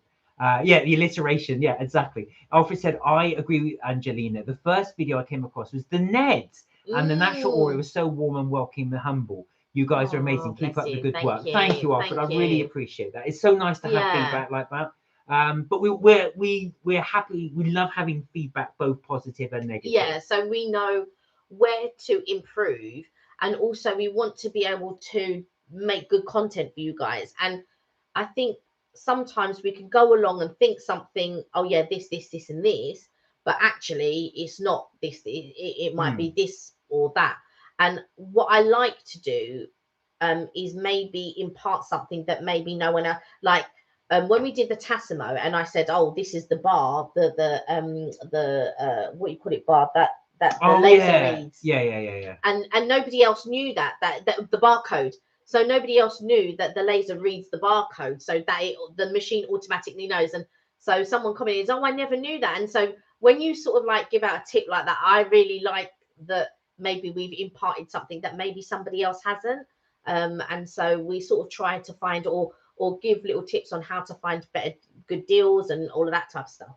But thank you for the feedback as well. It's really good to know. That the pretty much all of you have said you prefer it when we go out as opposed to getting takeaways in. So that's really interesting. We will definitely do more of those ones. Yeah, as well. especially when summertime comes, we'll be out. Yeah, I was going to say. Oh wait, 15 years ago was Crier. What's Crier? Is that a different YouTuber? Yeah, it might be a different YouTuber. It might be a different YouTuber. Yeah, because we've only been going since 2017. 2017. I joined YouTube in 2013, but we only started making videos in 2017. Oh no, she said no, it's us. Yeah, that's really bad. We've been going for that long and we didn't even know. No, Amy's adamant we've been going for 15 years. No, definitely 2017. 2017 was our first video, and I think I'm just trying to think what the first video was. Was it Florida? I think Florida was the first videos. Because Mauritius was ones that we had backdated. Yeah, but I brought them out a lot later. Yeah, because I didn't have I didn't have great cameras or anything then. But I remember buying the camera before we went on our Florida holiday. Angelina said 5 years ago. That would make sense actually as well. It might seem like 15 years. But my God, these lot been going for 15 years. 15 years? And you're still going? No. Amy said, that's weird. You might have looked at a different thing as well, but I did wonder if it was about 5 years. But no, thank you so much, guys, for the feedback as well. That's really, really helpful. So we will have another video coming up very soon. As Kelly said, it's one what we went into London for. Yeah, we went Wednesday? Yes, we did. Yes. We went in on Wednesday. Yeah, no, don't worry, Emmy, it's fine. It's easy to do. Yeah, what was I going to say? Yeah, so we went out Wednesday, and we will start to edit it maybe tonight. If we can, it will be uploaded this weekend at some point. I will try and aim for Sunday because that gives us Saturday to do it. Yeah. If we don't go out Saturday.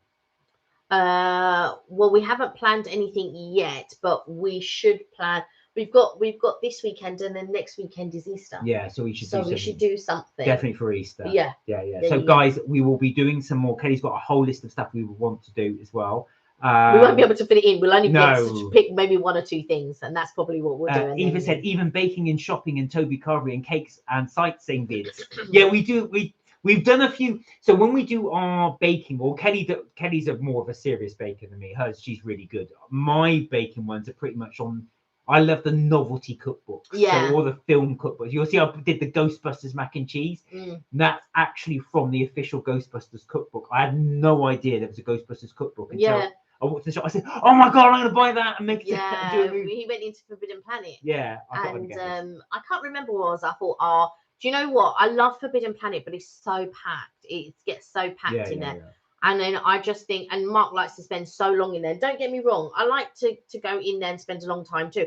And I would spend even longer if it wasn't as packed as it is. But it just gets too much, and I can't. I'm like, oh my God, I can't be in this place. It's too packed. It was, but like I said, we doing your baking ones do better than mine. But I don't know if they do better than yours particularly. I think it's a bit of a niche thing, baking and cooking and stuff. Amy said, never when I'm there is it ever packed. Wow. We tend to go on the weekend, so that might be why it's so busy. Oh, we've been in the week. Was it busy when you went in? Because that was in the week. I didn't go in the week. Yeah, you did when you got your Ghostbusters thing. Yeah, it was. Yeah, but I went in half term. Ah. That's why. So I might just have to book another day off work just to go. Where you go? Forbidden Planet on your day off, yeah. So it was good fun doing that as well. But so we will have a few more. Like I said, the feedback you guys like the cake shop, so we will endeavour to do some more of those. There are loads and loads of cake shops. I've got a list. Angelina, when you come to London, you must let us know. We will tell you all the cake shops you must go to. Yes. To try. Yes. Alfred said, have you thought about doing a meal meet and greet video with a subscriber?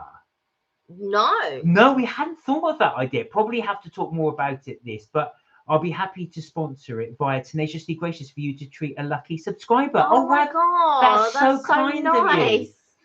of you. Well, that would be good. So we actually Yeah. have a meal together and video. Yeah, I've never sort of thought about it. No. Never sort of like, I think because I suppose in my mind, I suppose I'm waiting till we reach a certain thing, and then maybe it would be, you know, sort of like thing. But that would be so nice. That would be so nice to sort of like meet someone and then a subscriber, you know, who wants to be on camera, who doesn't mind being on camera. Yeah. Amy said, I go weekday Thursdays. I don't like crowds. I don't blame you. Yeah.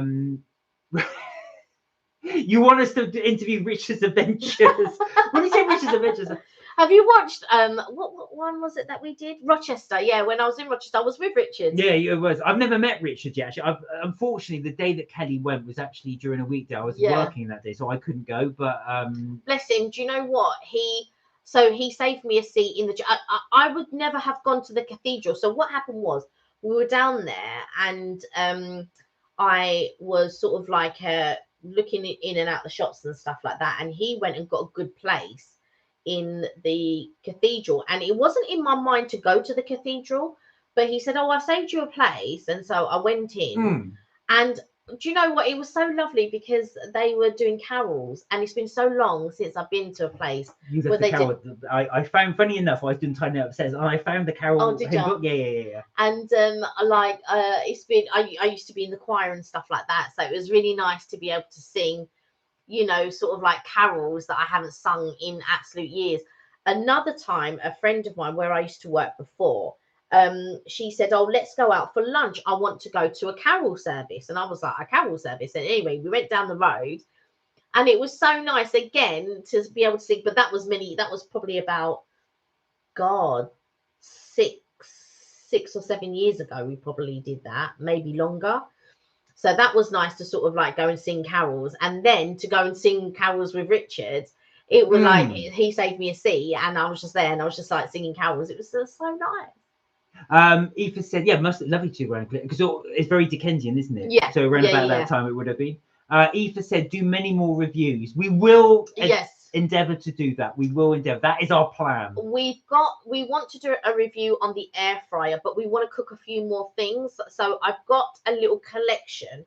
So from the beginning, where it wasn't, we didn't know what we were doing, and we were trying to use this air fryer, to now we're a bit more sort of like clued up and stuff like that. So I've got to do a bit more filming on how on what I use it for and stuff like that, because I don't use it every day for sure. Just to show you sort of like what we do and how we use it and what we use it for. Amy said, why don't London people all meet up? I had a meet up with a YouTuber before. I didn't turn up because he was scary and everybody else. Oh, God. What? Are you going to turn up? And that's the thing. No, I'm joking, Amy. Well, this is definitely in the pipeline. Oh, Alfred said, I'll DM you both via Instagram for the next week so we can talk about it. Okay. Further. Yeah, we'll be up for that, definitely. I assume you've seen our Insta. It's exactly the same market manuscript tips and things. Yeah, that'd be great. Yeah, for sure. That'd be so nice. Sorry, I said Eva said I would love to meet her. Well, that would be good. And as Amy said as well, Richard can become my tour guide for Chingwell. He can tell you he is the king of Chingwell. He will show you everything you need to know, and he's very averse in Southend as well. I bring my portfolio and my vintage cameras. Wow! Oh my God, that'd be so cool. We'll have Alfred there talking about sort of like YouTube beat ups and things like that. You'll have Richard's Adventures sort of telling you about where it is that he comes from and sort of like, because he always follows tube line, like he does all these walks where he follows tube lines, follows trains lines and all of this. And then we'll have Amy coming with her like cameras and things like that. Oh my God, it'd be so amazing. You have Vaughan, you have Aoife, well, Vaughan and Aoife are in Ireland. So, and if they decided that one day they wanted to come to London, you've got Angelina coming to London soon. Like, it's just... Richard, if you're still on, that's Richard Chicago. Yeah. You've got to come as well. Are you going to make your way to London? Angelina said, I can come in the first week of June, only the first week. only the first week though of June. Right. Though, sorry. That's fine. June is cool. Yeah, because you're going to be traveling to your other places as well. Oh, I hope you have an amazing time. And it's no, I thought you meant June. It's a right time to come as well. England is pretty cold outside those months. Do you know what though? Like in the last few years, we've been having brilliant Aprils. Yes, like really good April, May, June. Because like last year was a bit, but last year was the previous two were really good. No, it wasn't last year. It was the year before. It was 2020. We had an amazing summer. 2021 we didn't. 2022 we did. So who knows what this year is going to be like? But 2020 we had an amazing, because I was convalescing in the garden. Yes, you were. And 2021, the following year, we didn't have a great summer. But then 2022 we did. Yes, you're right. You're right. Yeah. No, you're right. Lockdown was fantastic. Yeah. Amy, my birthday. Oh, Amy said her birthday is on the 5th of June. Ooh. Well, there you go. That's the first week. Angelina said, yeah, I'm used to 40-degree days. Oh no, that's too hot. Yeah, because Australia is going to be mad hot. Oh yeah. Well, we had our first 40-degree days here in the UK last year. Yeah, it was. I mean, we like Mark constantly. We've got a Dyson, and and they don't do the Dyson that we've got. They don't do it anymore. Oh, don't they? No, it's the round one. Oh, they only do the. And Mark leaves it on all the time, and I'm like, you can't have it on all night. Are you crazy? Yeah. And so he would have it on all night. Yeah, it's mad. Oh gosh, last year it was the worst at Amy. 41 degrees. Don't talk about it. But Angelina said, I got offended when an English person told me it was really hot and it was only 22 degrees. That's hot for an English person. Yeah, I mean, like anything really above sort of 21, 22 is hot for us. So when we go to places like, if we go to Lanzarote or if we go to Florida and it's 22 or 23 or anything above that, that's quite warm. But for the Floridians or the people from Lanzarote, that's quite cold. Even for people in Mauritius, that would be cold to them. They're wearing their big coats and everything. That's so true. And we're there in our t-shirts and shorts, and they're all wearing big coats with the like parka jackets with the fur hoods and stuff, and you're just like, oh my God. Angela said, yeah, 12 degrees is freezing for me. What we found actually, so it was about 18, 19 degrees when we went to Florida, as Kelly said. Now, I was in my shorts and t-shirt. The Floridians were in jeans. They had puffer jackets on. One guy had gloves. Jerseys. One guy had gloves, and he goes, "Aren't you cold?" I said, "No, this is warm for me." Yeah. But in the evening, it did get cold, and I forgot one day to bring, because you need a little cardigan or a little jumper. Yeah. When it gets into the evening, because we've been in February, March, and April, because when you go in May to Florida, it's far too. I can't walk in that heat. It's just too hot. So, and we've been in November before, but when it gets to the evening, it gets pretty cold. And I remember I forgot to bring a jacket or a cardigan. So when we were in Hollywood Studios, I bought a hoodie jacket, and I was worried that they wouldn't do my size. Because sometimes when you go to sort of like these parks, there are large people in everywhere. And but in my mind, sometimes when you're in London, they never do your size. No. And so I was worried when I was in the parks and they wouldn't do my size. But luckily, they did my size. So I was really pleased. And I just bought this like Disney World hoodie. And so, yeah, it's upstairs and I wear it every now and again. I love it. Amy said, I nearly died in that heat. But it's a really bad, it's like a dirty, clammy hot. Dirty, filthy, or dirty Christina Aguilera dirty, or dirty? Yeah, it is quite hot and sticky. Angela said, we said that about 12 degrees is freezing for you. It's not a good hot, says Amy. Mark and Kelly, I love you both dearly, says Eva. Oh, bless we you. love you Thank too. You. We love you Thank all. You. Amy said, what did you think of my photographs? Oh, yes, I did. Did you see that I hearted some of them? I'm gonna go back and I'm gonna tell you which ones I liked. I love that you got a really nice mix actually of the black and white and the colour ones as well. Let me. Here it is.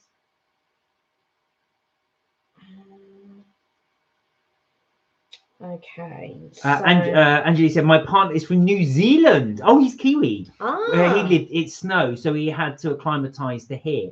I can imagine that as well. I've got a New Zealand friend of mine as well. He was from Christchurch, And he said the same thing as well. He said that the weather is very similar to the UK, but Australia is a totally different kind of fish. Amy, do I have permission to show which ones that I liked on the, so everyone can see? But I liked this one because I liked the blurriness of the background. Oh, that's really good. Sort of like the that could be an album cover. Yeah. Have you seen that album cover? Things that could be an album cover. That's one of them. Also, Kelly, I read your DM with your voice. It was too funny. I wanted some feedback. Oh yeah, she said she gave me permission. Okay, all right, cool. So this is one of my. I liked this one. I liked how the background is a little bit blurry. Yeah. So like you sort of focused in on the front picture there, and it sort of like blurs in the distance a little bit. That's the album cover one. Yeah, so that was one of them. And then I liked that. I wondered if that was Chinatown. I was going to ask you actually because it looks like there's a restaurant there called Ma Maison, which does ice cream. Ma Maison. Ma Maison, which is an ice cream donut, and I wondered if it was that street. I loved this one. I love the colours of this one. I love the vibrancy of this one.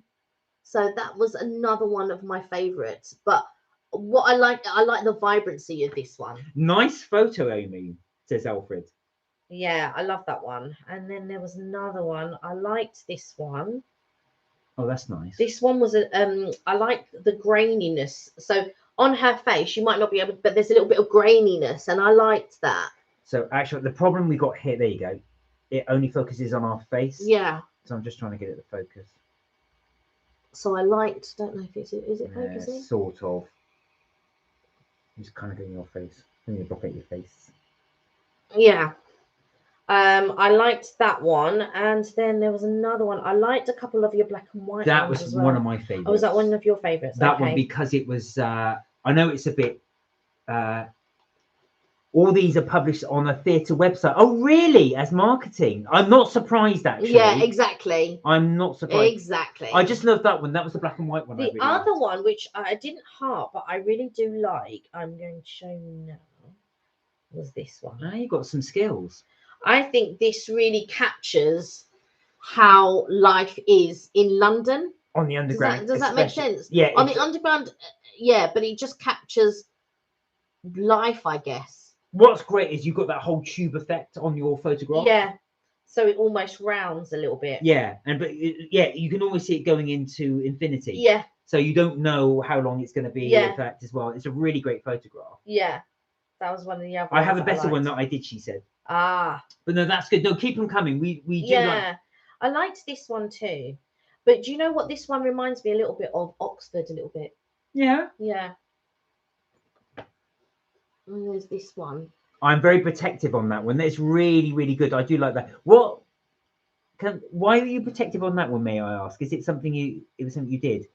Angelina said, that's my favourite, the underground. I love the smell of the underground, the concrete smell. I have a healthy obsession with London. Do you know what? I think the underground reminds me a lot. I don't enjoy it as much now because it's too packed.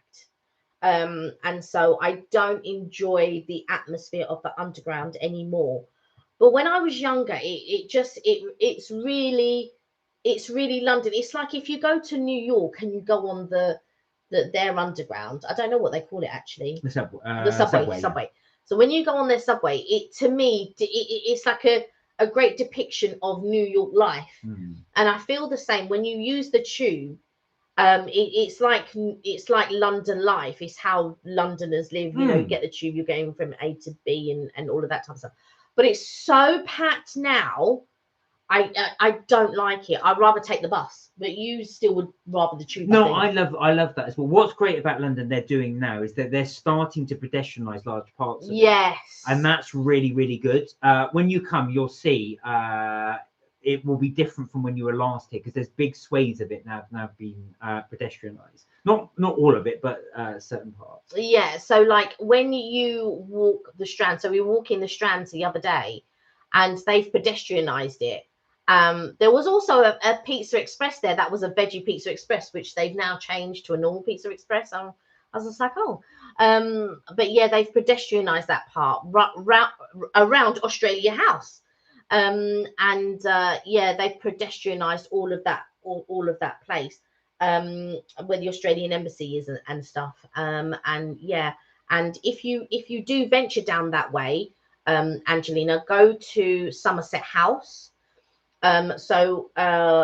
Where the Australian embassy is opposite, so where the Australian embassy forks almost, but you want to be, if you were coming from Fleet Street, you want to be on the left hand side and you'll see Somerset House. And when you walk through, it's this amazing sort of space that they've pretty much kept the same. And it used to house councils actually back in the day, like Westminster Council and all of that. And you could go there. My mum was telling me, like, when she came to England, that is where you would go when you needed to, get a council property and stuff like that. And then they moved on to wherever they've moved now. But yeah, it's amazing in there. And they do an open air cinema in there. They won't do that in June. That'll be more in August. But sometimes they have concerts in there, and they have like a gallery in there. There's a couple of restaurants. I've not eaten in any of the restaurants there, but it's an amazing venue. And then you can go through to the back and they have a little bar there. So like if you just wanted to go through, sit down and all that, it's really, yeah, you just would never know. It's in London. It's amazing. Angie said, oh no, we did that one about the concrete smell. Amy says St Albans Cathedral, the one that was built, that one was, but the protected one is the underground one. I want to publish it. It is fantastic. I do really like that one as well. Alfred's absolutely right. It's really nice. Angelina said, oh yeah, I've been on the subway in New York and I have great difficulty navigating it. Yeah. So we didn't like it. Yeah, I didn't. I didn't. Do you know what? It was quite scary, I felt. It's quite rough. Yeah.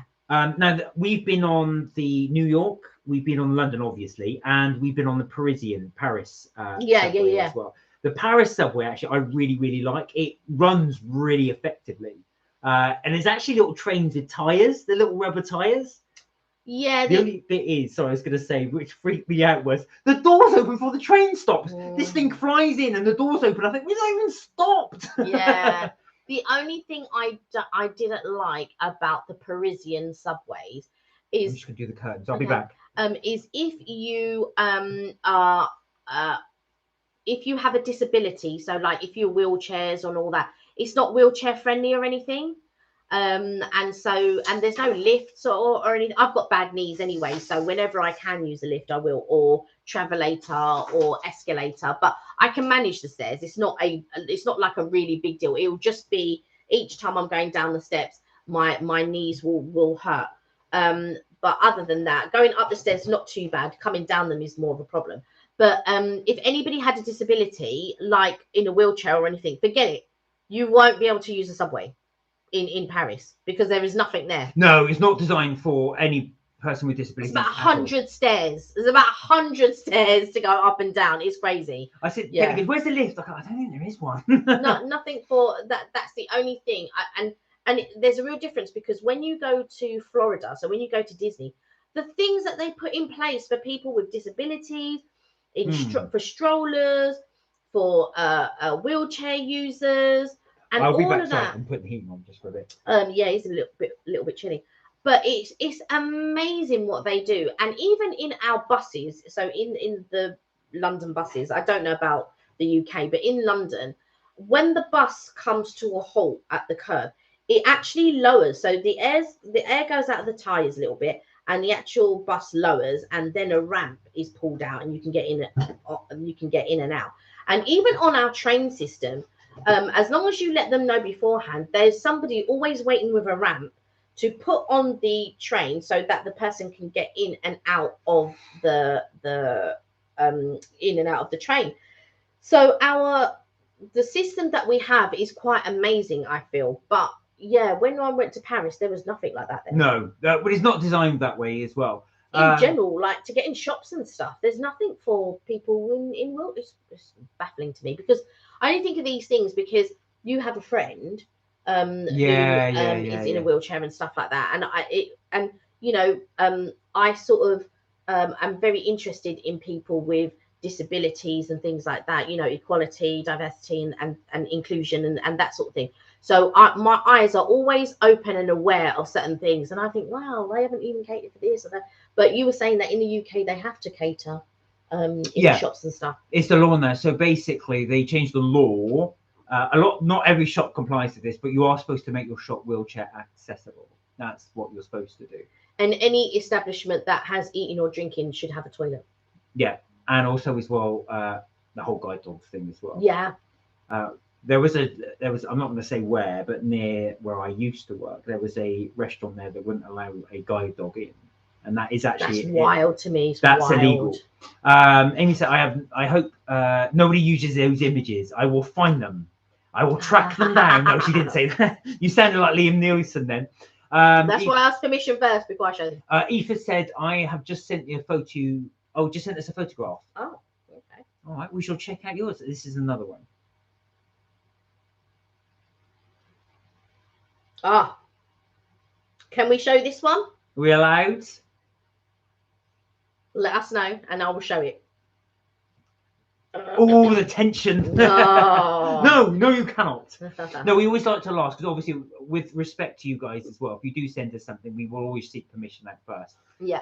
Sometimes we get excited and we just say, let's watch this. Whoa. Let's ask permission first. So we'll always ask permission first before we go and do that as well. Yeah, so we will be doing a few more.